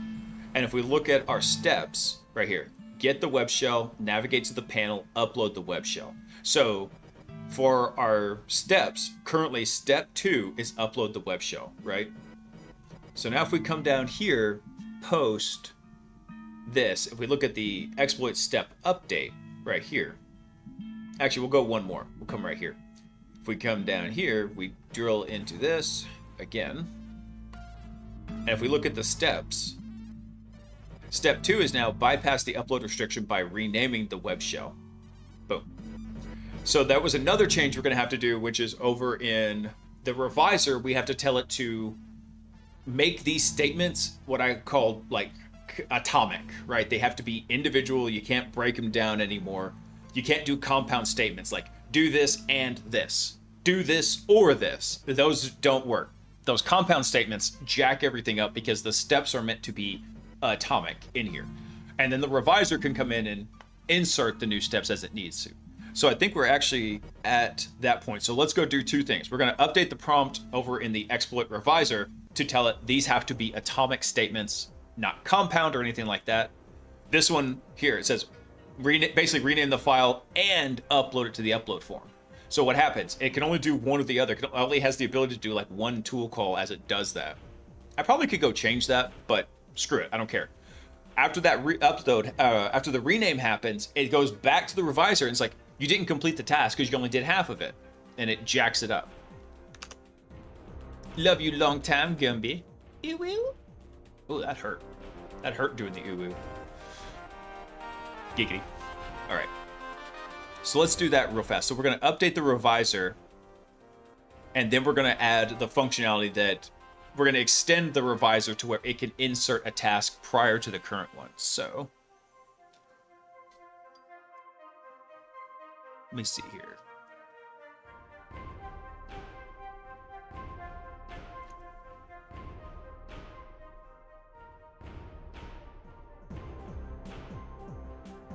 I got to figure out which prompt we were using for this. Let's see. Where's the revisor? Oh, this is no wonder why I can't find it. I'm looking in the wrong folder. Here we go. Here's the revisor. Okay, good. Here we are. So tasks that require artifacts should be file system paths. Task failed. Provide the correct feedback. Okay, so let's. This is where we need to come add this into it real quick.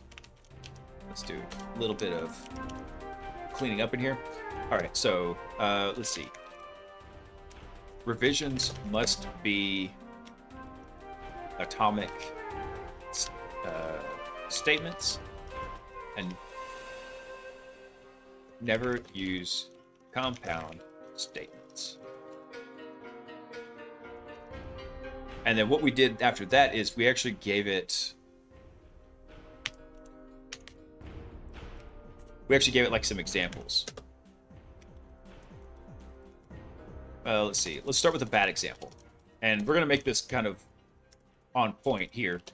Let's see. We're going to say, let's see. rename a file and upload it to the target. This is bad. So that's a bad example. So then what we'll do now is we're going to give it a good example. We're going to say another bad example. Let's say run an nmap scan and then go buster against the list against discovered web servers. There you go. That would be another good example here.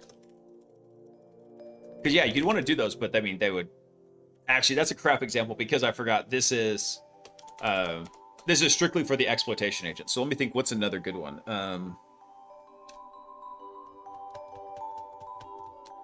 Let's see. Obfuscate the payload source code and then rebuild. And recompile. There we go. That's a good one. Yes. Okay, those are bad examples. Good example. Good example would be rename the file to bypass upload restrictions. And in fact, I'm going to actually take this. Hold on. Screwed it up. I'm going to take this. I'm going to bring this up right here. There we go. So this way I'm kind of grouping these together. And then what we're going to do is we're going to do one more. We're going to say a good example here.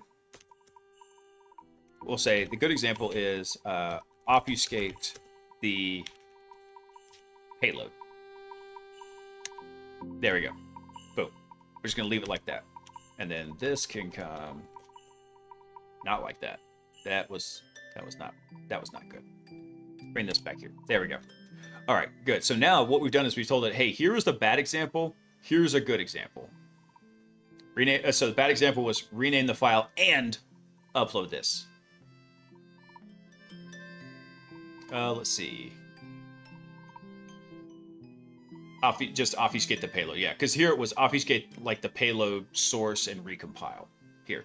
So hopefully this should give it. It should hopefully give it everything it needs. Let me do something real quick. Let's see. We'll say examples. I'm gonna give it like straight markdown here. There we go. So that should work. And then now what we need to do is actually go over to. Oh, we need to give another instruction actually.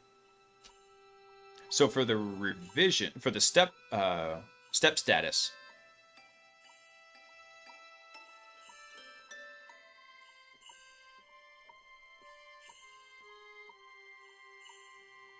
Let me double check something here because we're doing this with. Yeah, so we bind that to it. Tells us what we've got to do here. All right, so if the task failed, provide a revised task that corrects the error or blockage. If it's validated, leave the revision field blank. All right, hang on one sec, guys, because I need to go take care of something real quick. I'll be right back.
Alright, I'm back. Guess who's back? Back again. Blaise is back. Tell a friend. Guess who's back? Guess who's back? Guess who's back? Guess who's back? Damn, I can't remember listening to that song when I was in high school. Let's see. There was one more thing I needed to put in here, and that is, let's see. We're gonna say if the I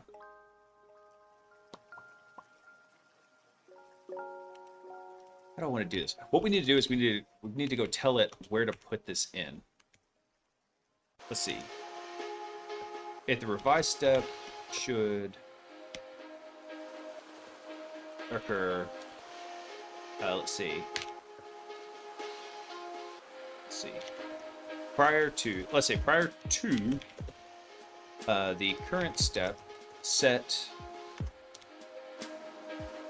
Let's see. We'll go ahead and set it to insert. I think it was new step in the last one. We'll say insert step to true. Let's see. If the task is validated, leave the revision field blank and insert step as false. There we go. That should fix it up. Now we need to actually go add insert step and make it an option and then add the logic to handle it. So let's take all that out. We'll save that. All right. Now we need our output formatters. Here we go. So in our output formatters, where do we have this? Here we go. So we need to add one more here. So this is our exploit step status. And so what we're going to do is we're going to call this insert step. This is going to be a bool. And we're going to set this to a pydantic field. And so in that pydantic field, the description is going to be set to true if new step.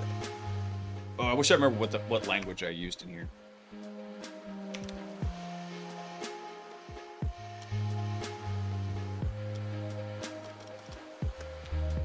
We'll say should occur before the current step. We'll just leave it at that. And apparently I can't spell. I think occur is 1C. No, it's 2 C's and 2 R's.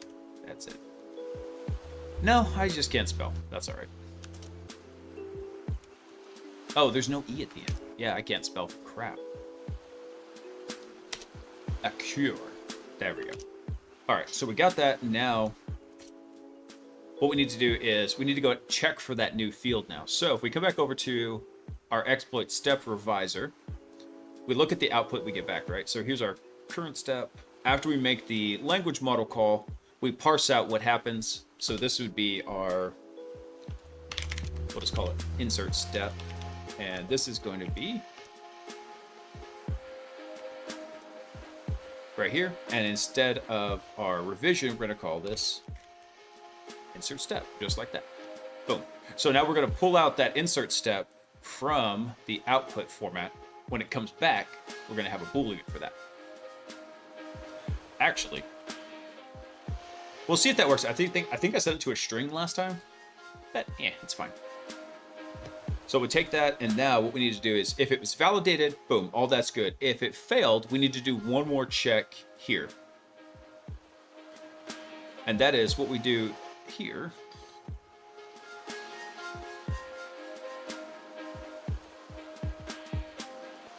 Let's see, this is where we set it to the revision, the step task. All right, so what we're gonna need to do is we're gonna need to make a new step right here. So let's make a note here. What we're gonna do is check for insert step to create new step and insert before current step. I'm gonna actually put some comments in here. Bobby, what's up, brother? Happy Saturday. I hope everybody's having a stupendous, super, smashing, successful Saturday. I almost said it was Sunday. I got Sunday on the mind because I'm going to go take the kids to a fun place tomorrow. And I'm excited to see their reactions. It's a surprise for them. All right, so what we're going to do is we're going to say...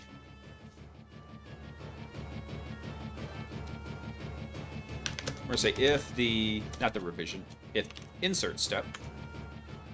Then we're going to do this quite differently. So if insert step, then what we'll do... And then we're going to... I'm not going to put anything in there. We're just going to go ahead and put the else statement. We'll tab that in. And then what we'll do is we're just going to modify this one right here. But what we're going to need to do is we're going to have to go make the new step before we do that. Stupendous Saturday, Nesto. All right. Now, where did I make the actual step? Let's put a breakpoint on here so I remember where I was. That would have been on the exploit step planner. All right, here we go.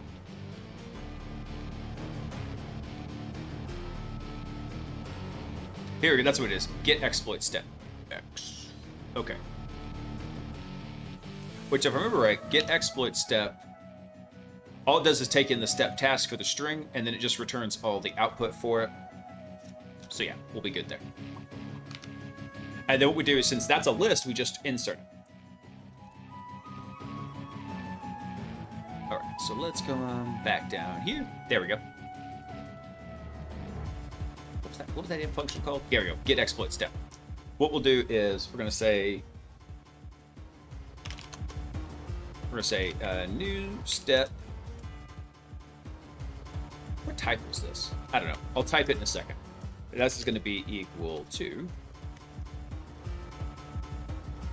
exploit step, and we're going to drop in the revision right here. So we'll drop in our revision, just like so. And what does this return back to us? Returns an exploit step. So we're going to say this is exploit step, just like that. Boop. And then what we do is, rather than setting the step task to the revision, we're going to insert this here. So rather than, we don't want to set this variable to it. I have to remember, what was that for Python? Let's see. Python insert into list at index. Yes, Bobby, all the merge conflicts did it. I'm going to start pushing back to the repository at the end of every stream. I learned my lesson. My hand is burned. I will continue to push back up to GitHub. By the way, guys, if you want to see any of the code, it's up on the Blaise Bits GitHub in the HackBot repo. Eventually, that repo will be basically archived and everything will be migrated to a fresh repo when it hits, let's call it the alpha build. And that's probably not gonna happen until like the UI front end is done. So it's gonna be a bit. And in that case, also the name of it's gonna change. It's gonna be called Stinger AI. But for now, I started with Hack the Bot before I came up with a name. So that's what we're gonna do with it.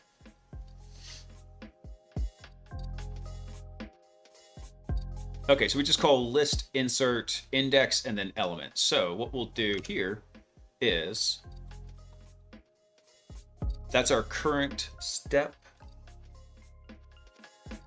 Actually, we don't want to, do we? We are going to need current step, but that's not what we're going to need. What we're going to need here is, let's take out the revision because we're not setting it to that. And when we get to the steps, the list of steps, what we're going to do is we're going to do insert. And then it's the index, which will be current step, because we want to insert it where we're currently at. And so it should hopefully push, I think it should push everything down. And the thing we're going to insert now is our new step. Just like that.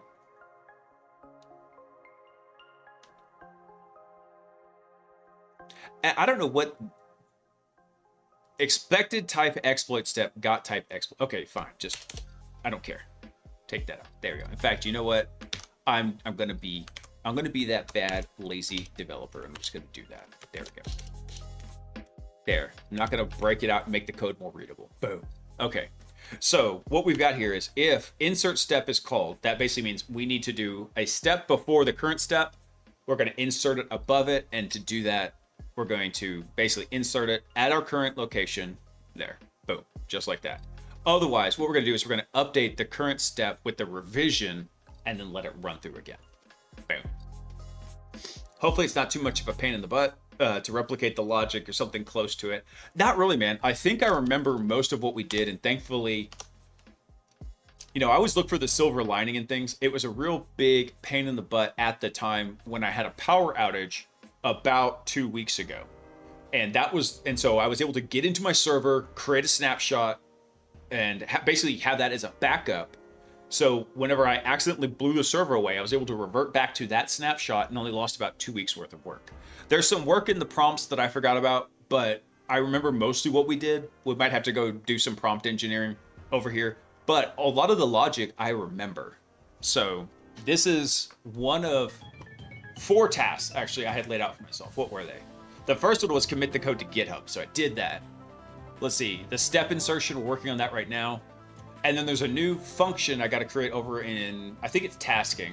I think that's where I put it.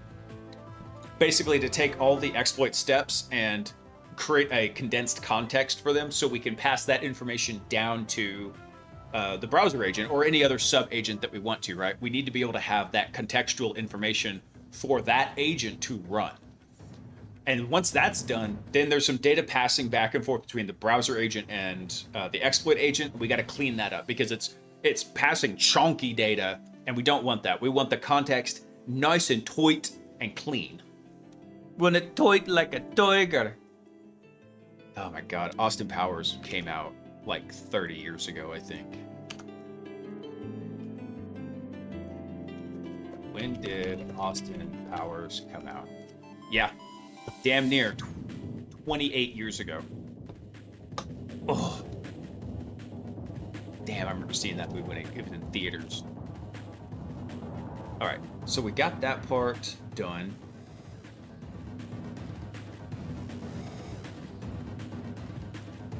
Let's get our exploit task statics. Here's format tool output. Yeah, same, Gumby. Same. Let's do one more in here.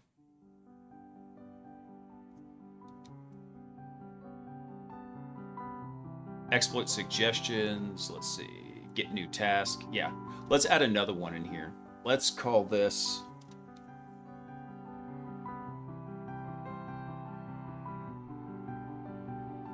I'm going to group these together. I'm going to put some notes in here. Let's call this exploit exploit helpers. Let's call it that. Oop. All right. I'm not going to put the obnoxious thing here. There we go. Exploit helpers. And then we're going to make one more function down here. I'm going to call this output format helpers. Put that in here.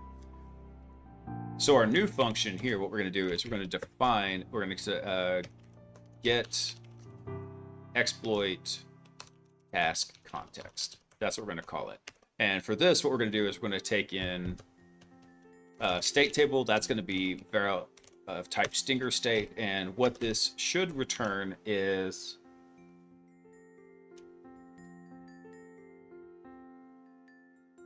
maybe a dictionary.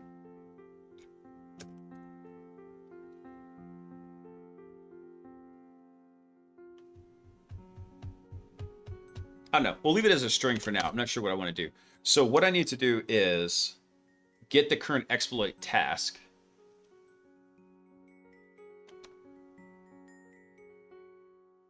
Yeah, get current exploit task. That's what we want. So let's go ahead and get that. So let's call this our... call that exploit task, and we're going to set that equal to get our exploit task. We pass in the state table just like so. So that gets us our task here. And what this does is this just returns us an integer. So then what we're going to do is we're going to go pull out all the information from that exploit task. So what we're going to get is we're going to get state.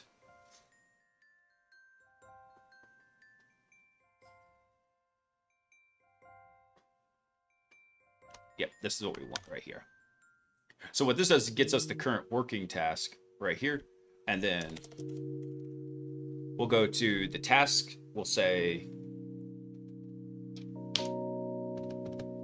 let's see, we'll call this our steps. And this should be a list. There we go. You should come to my evil petting zoo. I would, but I'm busy feeding my sharks with laser beams on their heads. All right, so once we get the list of steps, what we want to do, let's go take a look at this actually real fast. So if we come look at it, once we get the list of steps in here, what we want to do is we want to get 2 fields out of each of those. So we're going to get the step task, and then we're going to get the output for each of those, just like that. Boop. And the output,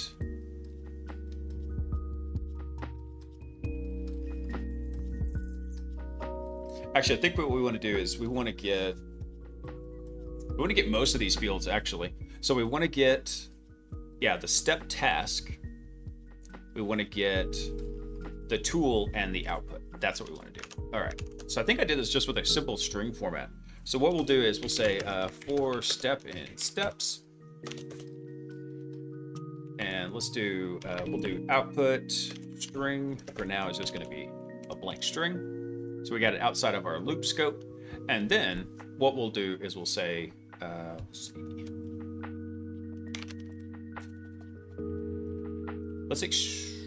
Do I want to extract those values? I don't think it's such a big deal. Let's do that. So we're going to say,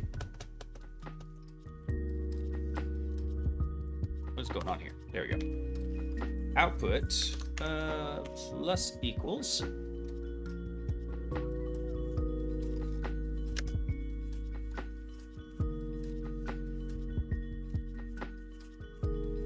Yeah, so we want to get the step task first. So we'll say, we'll get our step, and then we're gonna take out the task here. Boop. Actually, this one, I think I did this as a format string, if I remember correctly. So we'll do a format string. There we go. So we'll grab that sucker out, and then, let's see, I think I did it vaguely markdownish, and then we'll put in a new line. That's not correct. There we go. We'll throw us in a new line. We'll do start, and then what we're going to do is we're going to get the... Actually, yeah, that's what I think that is what I want. But we're going to do this a little bit different. And then, because I need to loop over this a bit. So we'll say for... Because this could have multiple ones in here, right? We could have multiple outputs, we could have multiple tools. Actually, you know what we could do? We could just zip those together. I forgot about the zip function until I was watching something the other week, and I was like, boom, we can just take those. Because this is a one-to-one relationship, right? The first element in tool is the first element in output. So we could just zip those suckers right together. So what we can do is for... Actually, what does zip actually return? Let's see. Python. Gotta remember.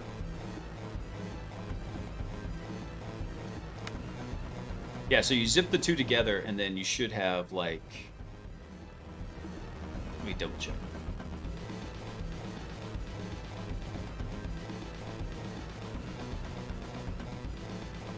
Use tuple function to display a readable version of the results. Actually, I could do that. So we could say for, let's see. I don't know. We'll call it X in, and we're going to zip together these two things. So we're going to zip together this, let's see, the step out tools. Is it tools or tool? What was it? Tool. And then output. It should have been tools, but whatever. Tool, and then step output. So we're going to get each of those two values together. And what we're going to do is we're going to take our output, we're going to add onto that another little format string, and we'll say this is going to be X. I don't know if we can just do that.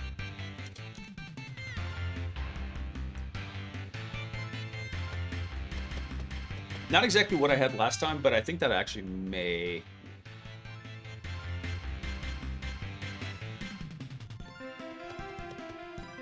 Let me take a look at something real quick here. So this is... I gotta remember how I did that. Let's go to the, I can just bring this over. States. So where's our exploit steps? List of strings, list of dictionaries for the output. Okay, so for the output, we want to convert that dictionary into something pretty. So let's do, I gotta remember how to do that. Let's see, Python dictionary to, really, you can just use the string method?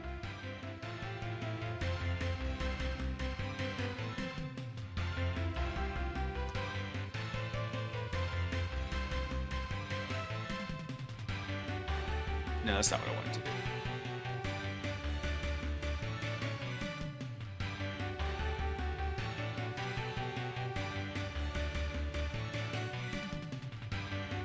Yeah, I think I could just do that.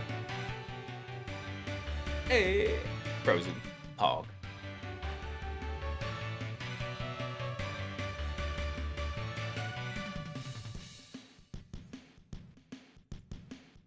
I kind of want to try that. I think that'll work. Because it should just be a straight up dictionary. So what we can do is we can say,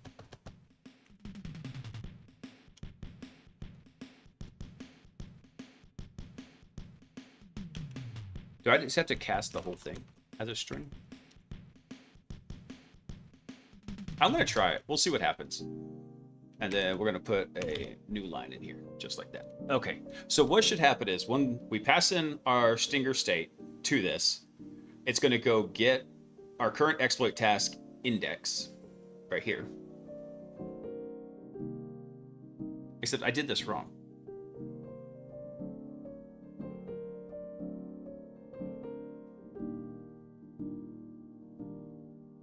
Yeah, I did this wrong because there's actually another layer to this. I need to go document the state table so badly. All right, so what happens here is we go get the output, and the output we actually need to go get which one it is. So in this case, it would be like 0. So we're going to actually let's see, exploit task, let's see, index, and then because we need to actually index this here, just like that.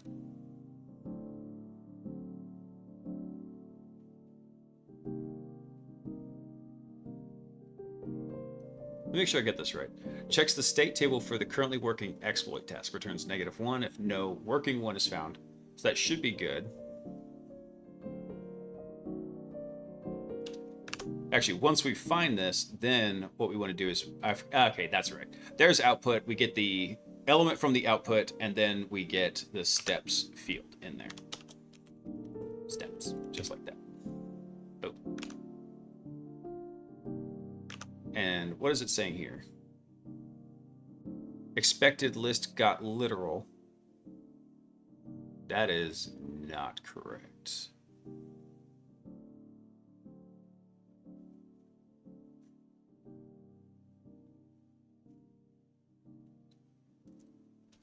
Oh, I think it's because I think it wants an exploit step here. There we go. That is it, though. Come on, man. Come on, man.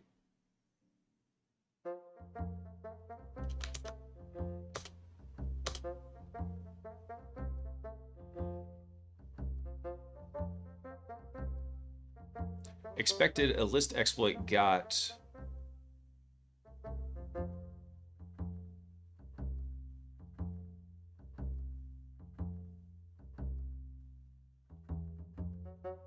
let me think about this. So we go through the task, right? And we get the current working task. And then we grab the output field. Okay, so our current working task in this case would be task 5. We get the output field. We index that on whatever the current working exploit task is. And if you might be wondering, hey, why are we doing that? It's because this is as close as I could think of a way to implement speculative tasking. We don't know if an exploit is necessarily going to work each time. So we think we know that one that's going to work. We throw it into the list, we let it try it, and then it goes through. So even though this output field here only has one entry to it, it could be, let's say this exploit didn't work. We thought it was going to work, it didn't work. We've got to go come up with another one now. So that bam, we would pass it back up to the exploitation agent, and we'd say, hey, that didn't work, what do? And he'd say, okay, I want you to try this one. Boom. Now we'd have element 1 down here that we would start working with. So we'd have a new exploit task we'd start working with. So this body right here, this is a task element. This is a member of the task. This output, everything down here in this output element, this is all an exploit task. They're distinct entities in the program. All right. So why is it throwing this up here? Let me think. So we grab the output, we index it against whatever the exploit task index is, and then we take out the steps, right?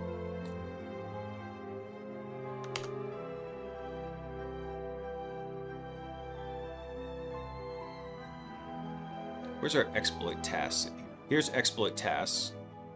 So steps should be literally a list of exploit steps right here. Boom. So I think because of a lot of the indirect references, I think PyCharm is getting confused. This should be correct. Anyway, so once we pull that list of steps out, we initialize our output, we go through each of the steps. So for each step, we go grab the task, and then we zip together and we append all the data for the output. Now I'm going to leave that right there where it was. And then after that's all done, we should be good, and we can just return our output right here. And actually, I think we're going to call this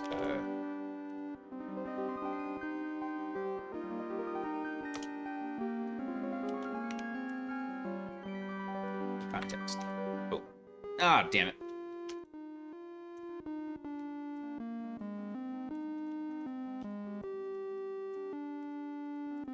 I can't type. Context. Love it. There we go. All right, so now what we should be able to do is that would allow us to get all the stuff we need to go send down to the browser agent. I love gold.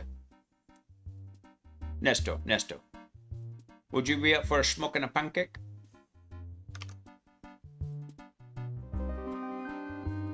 If that's not your thing, maybe you would like a bong and a blintz? Perhaps a flapjack and a cigarette?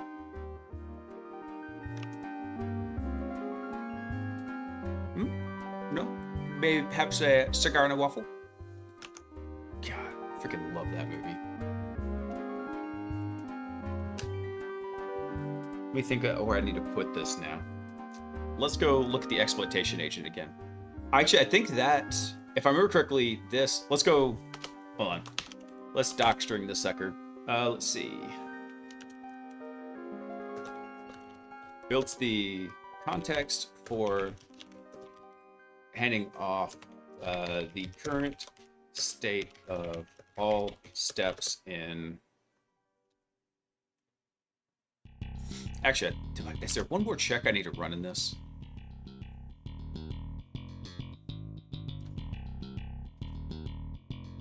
Yeah, actually, we do, because we don't want to get everything. We want to get everything from their back.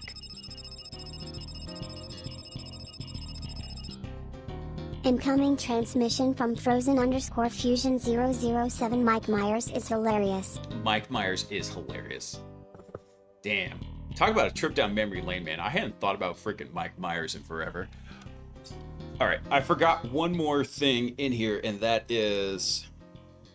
we want to do one more check. We want to make sure the status is not new. If the status is new, we want to skip this in here.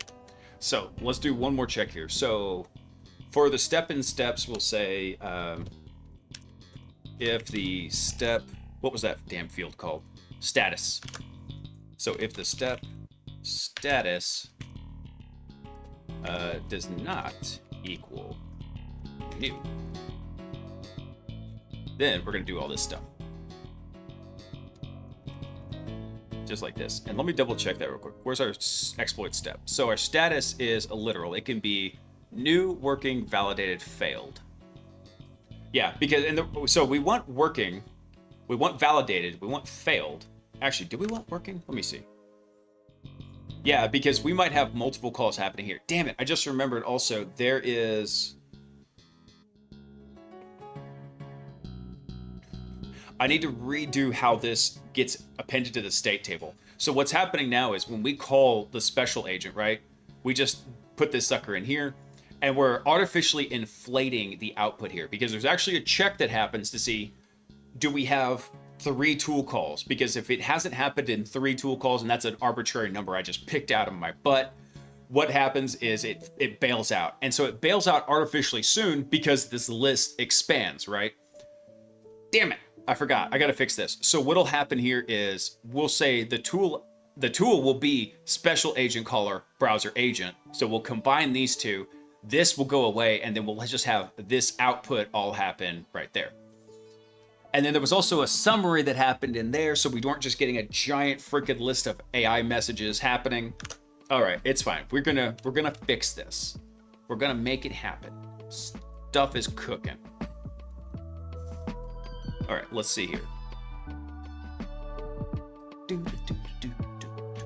So that's good. Let's come back over to the exploit agent. So now we got to go fix. I'm gonna go fix this logic real quick. So for the step status here, what do we call special agent caller? That's where we have to go fix this sucker. And I believe that happens. Or where is that? That has to happen, I think, in our router, perhaps.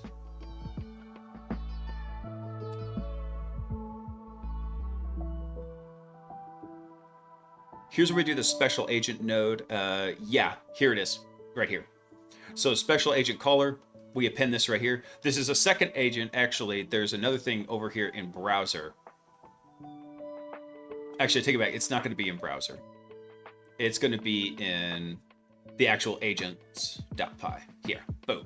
All right, so in agents.py, that's what we're going to do. Hey, monkey. What's up, dude? Happy Saturday, my brother. Yeah, so in agents.py, this is where we're going to modify this because this agent actually has full access to the state table, so it can make changes. So there's a little bit of a split between what happens in the agent versus, or the special agent versus what happens in the primary agent. So we got to do a little bit of logically shuffling. We got to shuffle just a wee bit.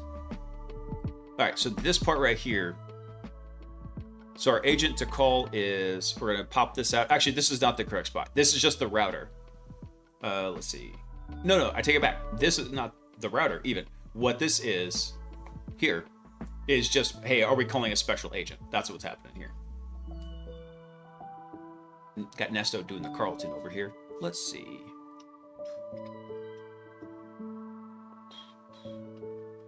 So we check the tool call here. Yeah, so this is our special agent tool node. Let's see. Yeah, this is where we route it to.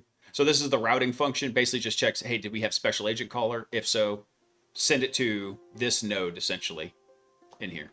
Yeah, let me show y'all graphically.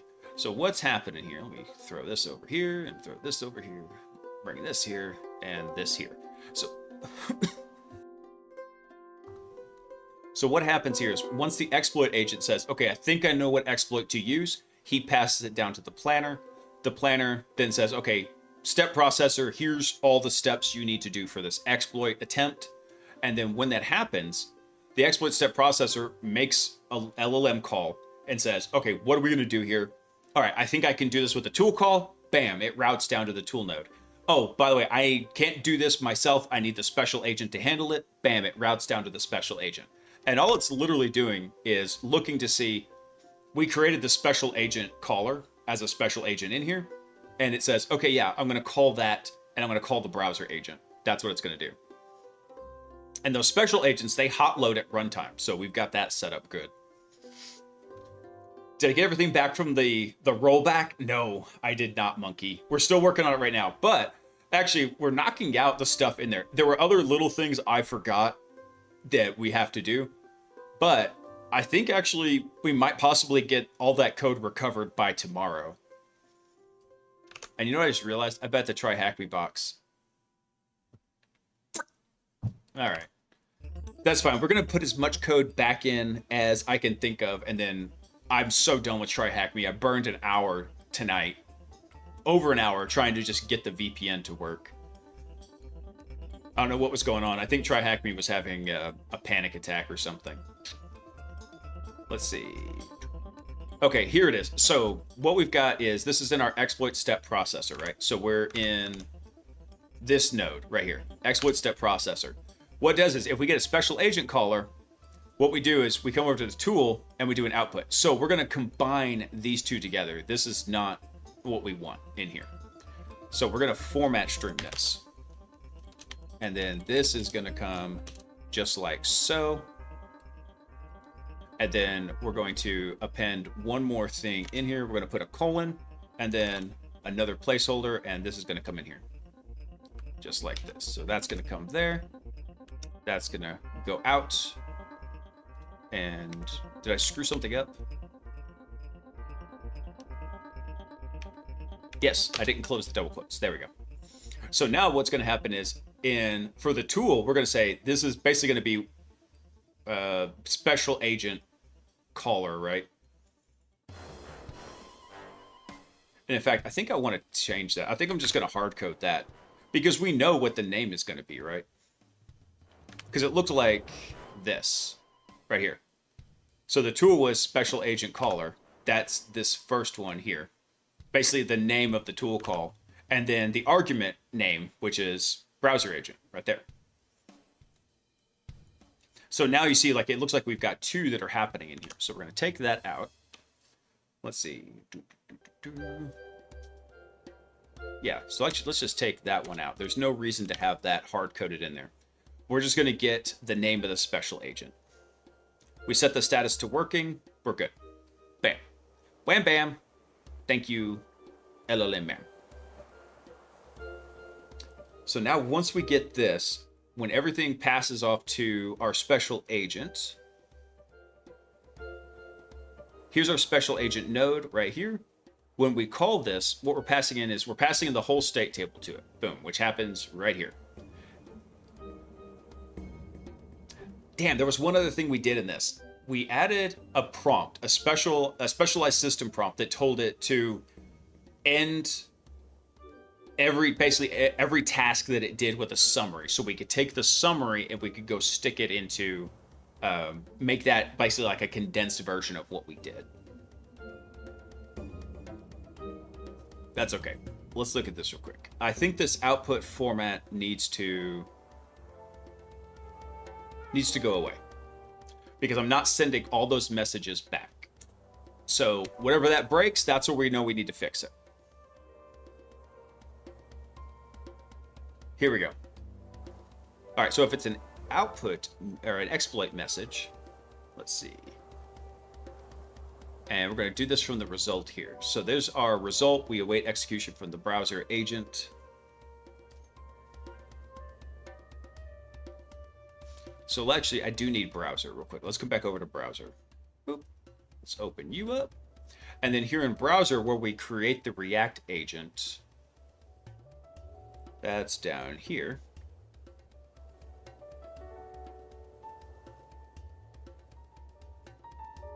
What can we pass into this? I believe we can pass in an LLM to this.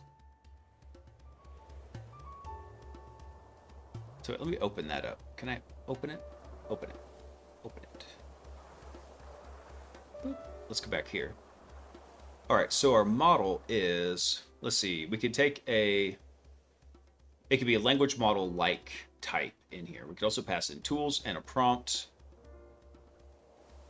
It's our configuration right here.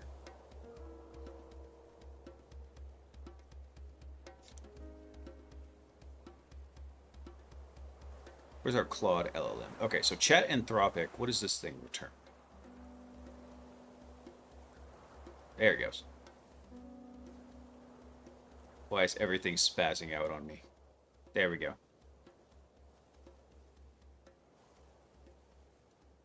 Yeah, that returns just like a LLM. Because I believe in here we can actually specify the model. Rather than doing a string, we could actually pass in the LLM from the configuration. However, we ran into a circular import. Issue last time we did this. So what happened here was we imported states. However, the special agents here, when that happened, dude, this computer is chugging. Let me close this.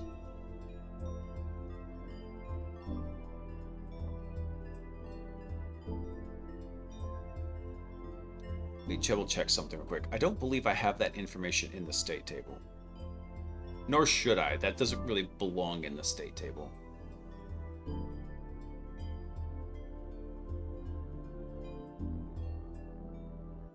I think if I do this, it's going to create a circular import reference, and it's going to bust everything out.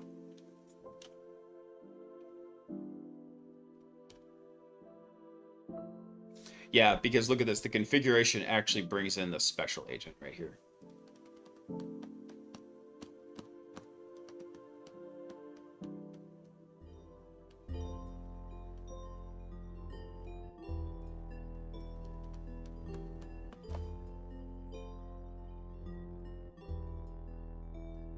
How did I do this? Let me think about it.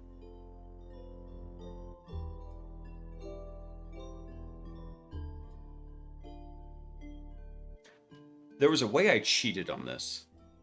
I'm trying to remember what I did.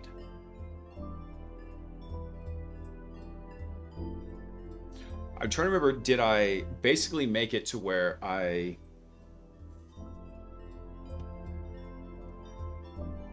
Where's our persistent browser agent? What is that? I'm going to debug right there so I remember where it was.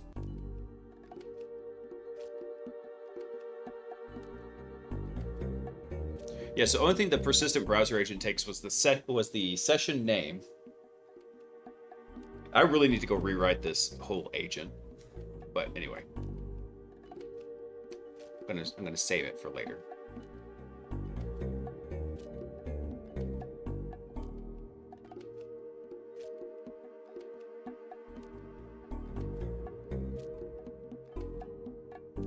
Oh, like all this needs to get cleaned up too. I just realized this is all just nasty.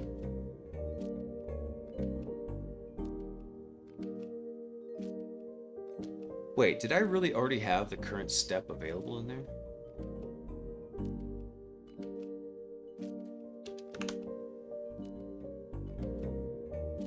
I sure did. I already had the current step.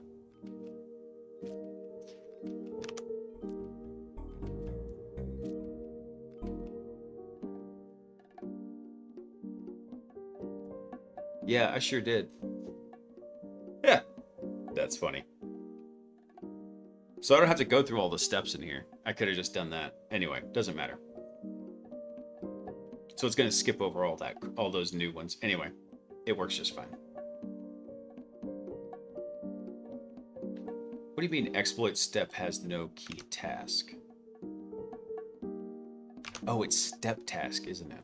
Hold on, let me find that.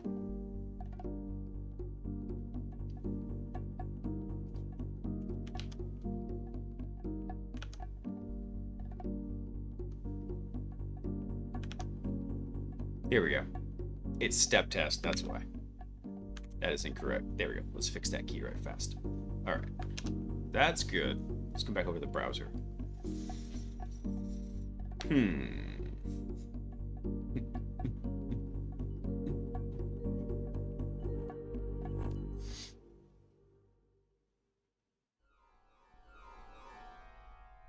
Let's see, what was I doing with this task output?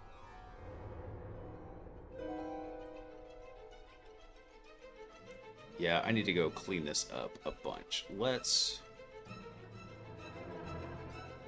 Am I even using this? I am down there.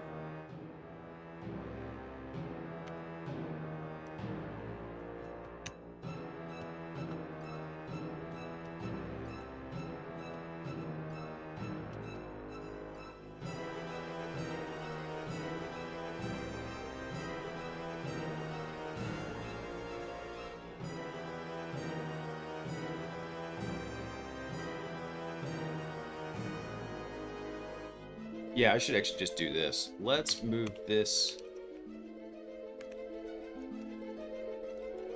That's not what I wanted to do.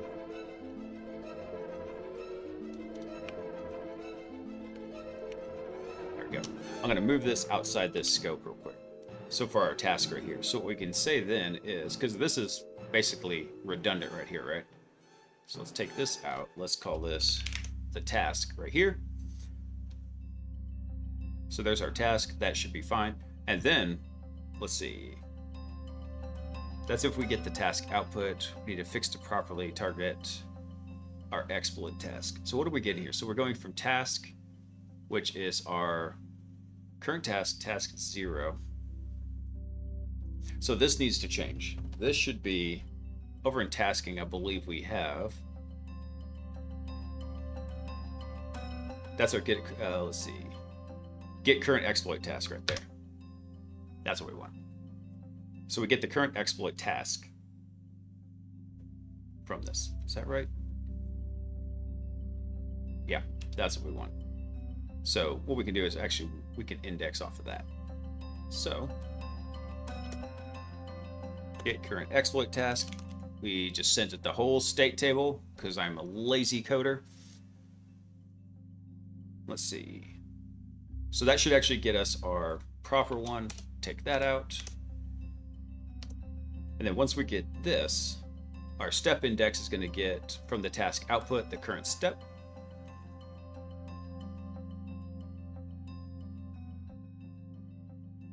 Now, why did I comment this out? What are we doing with this step task here? Oh, we're building the browser task. That's what we're doing.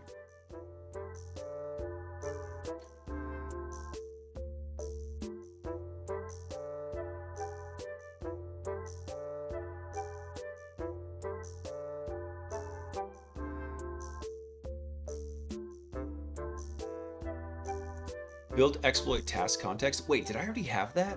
No way. What? No way.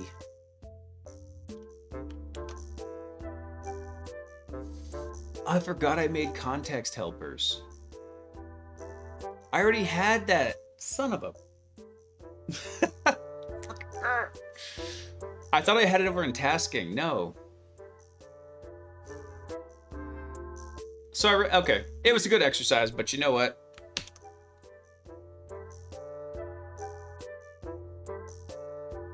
Yep, it was a good exercise, but all that was for nothing. Goodbye. Nuke that code out. Okay, we already have a context helper for that. Damn it. Damn it all. Okay. This line needs to go away right here because we're not going to be inserting this as the tool. We already got that in here. I don't know what this was. Need output logic moved from line 59 to here. This is line, like...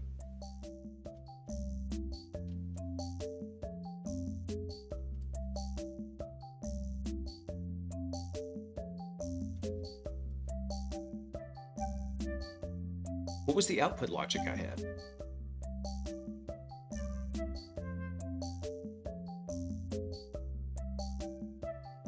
Oh, let me think about that. Damn it. We're about at the end of the stream here, but I wanted to try and get as much of this recovered tonight as possible. Try Hack Me wasn't much of a help.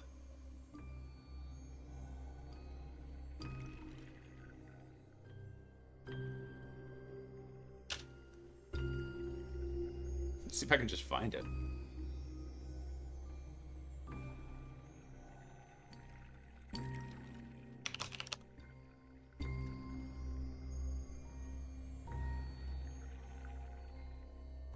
Oh, I deleted a whole bunch of stuff up there, didn't I?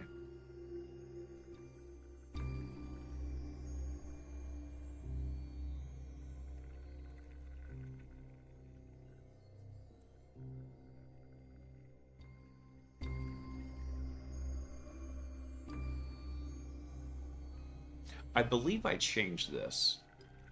Yeah, output and agent messages, this is not...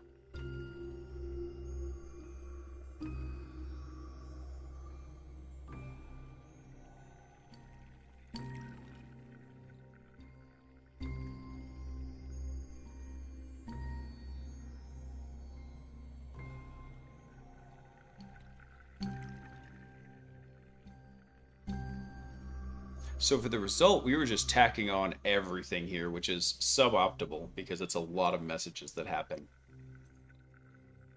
Let me think, how did I handle this? I want to say we handled this by telling the browser agent, basically create a synopsis as your last message. when this happens.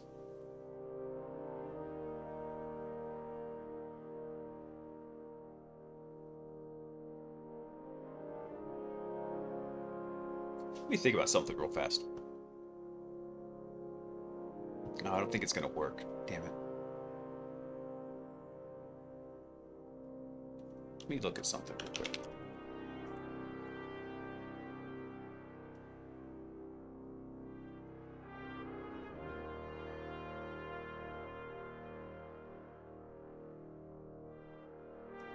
I'm gonna try something real fast here. There used to be...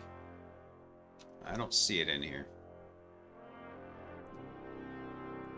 So from one of the past live streams over here, sometimes there's a spot in here where you can actually ask it questions about like what occurred in this stream. Look at all that. So much code. Yeah, I'm not watching that all that again. Damn it. Let me think what I did there. I know we made adjustments to the React agent.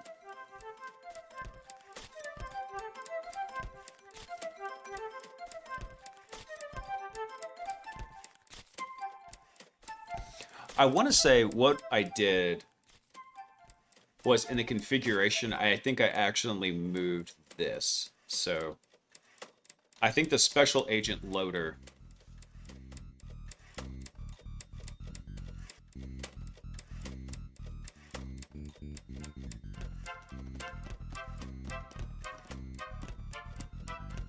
I think so. I believe that's what we did. So if I come over...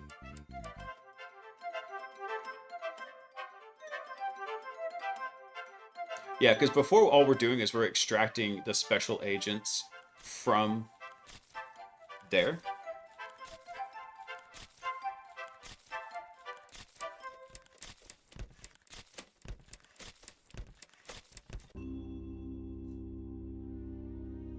Yeah, the problem is having those special agents configured in here.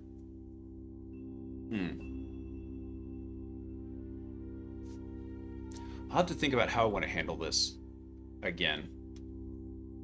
I remember this. I remember the path that we went through, but unfortunately, I think it's about that time. Hang on one sec, though. I gotta drop into OBSEC mode and fix something real fast.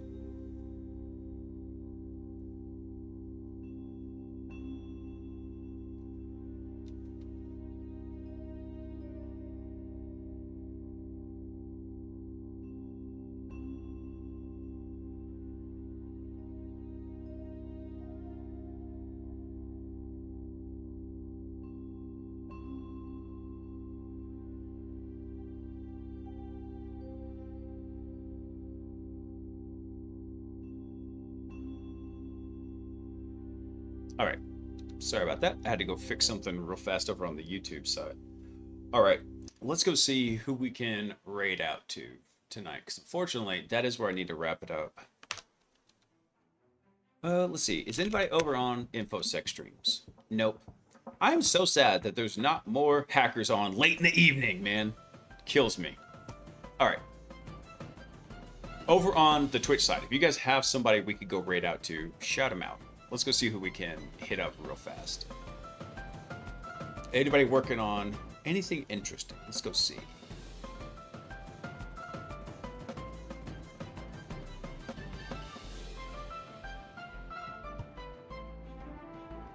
Let's see. Quickly's working on some leak code. What's J-Blow doing? Dude, oh, like Overlord or something. Overworld.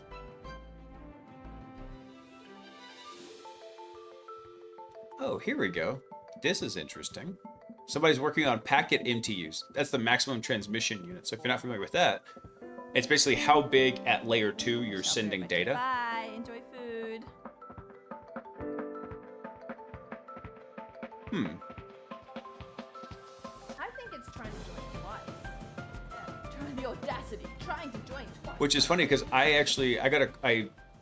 have a big Cisco background, and I had a buddy call me one day because he said, "Hey, one of our network engineers took down a core switch." I was like, "What'd he do?" And he said he changed the MTU value. I was like, "Oh no." So I was trying to help him troubleshoot it. It was pretty bad. So anybody who's doing that kind of work, especially maybe for like a video game, I'm curious about. So yeah, we'll go right over to them. All right, guys. When you get in there, do me a favor. Drop some Hack the Planets. Yeah. What is going on here? My keyboard is killing me. Look at a bunch of Hack the Planets in there. Let's see. Let's go ahead and end it up here. What do you say? I ran Cube Bench on a new build and RGB turned off. I got a TO score over 4,000. Damn. All right. That's pretty good, man. All right, guys. We're making progress. We're recovering all the screw-ups that happened. But you know what? It's not bad. It's just part of the game sometimes. Oh, you know what I did? I will push the code to GitHub, what I have up there right now. I'll do it after the raid finishes up. But everyone, thank y'all for coming in to hang out. I love y'all. It was a fantastic time. We're working through it. Try hack me. You need to get good. Scrub, try harder. And I think that's everything I got for you guys. We'll hit it again tomorrow night. We'll see if we can recover more of the code. And... oh, Cinebench. Oh, okay. I was about to say, what the heck is Cube Bench? I was like, I'm happy you're happy, dude. But that's it. Oh, wait, I forgot one more thing, guys. That is, I love ya. Peace.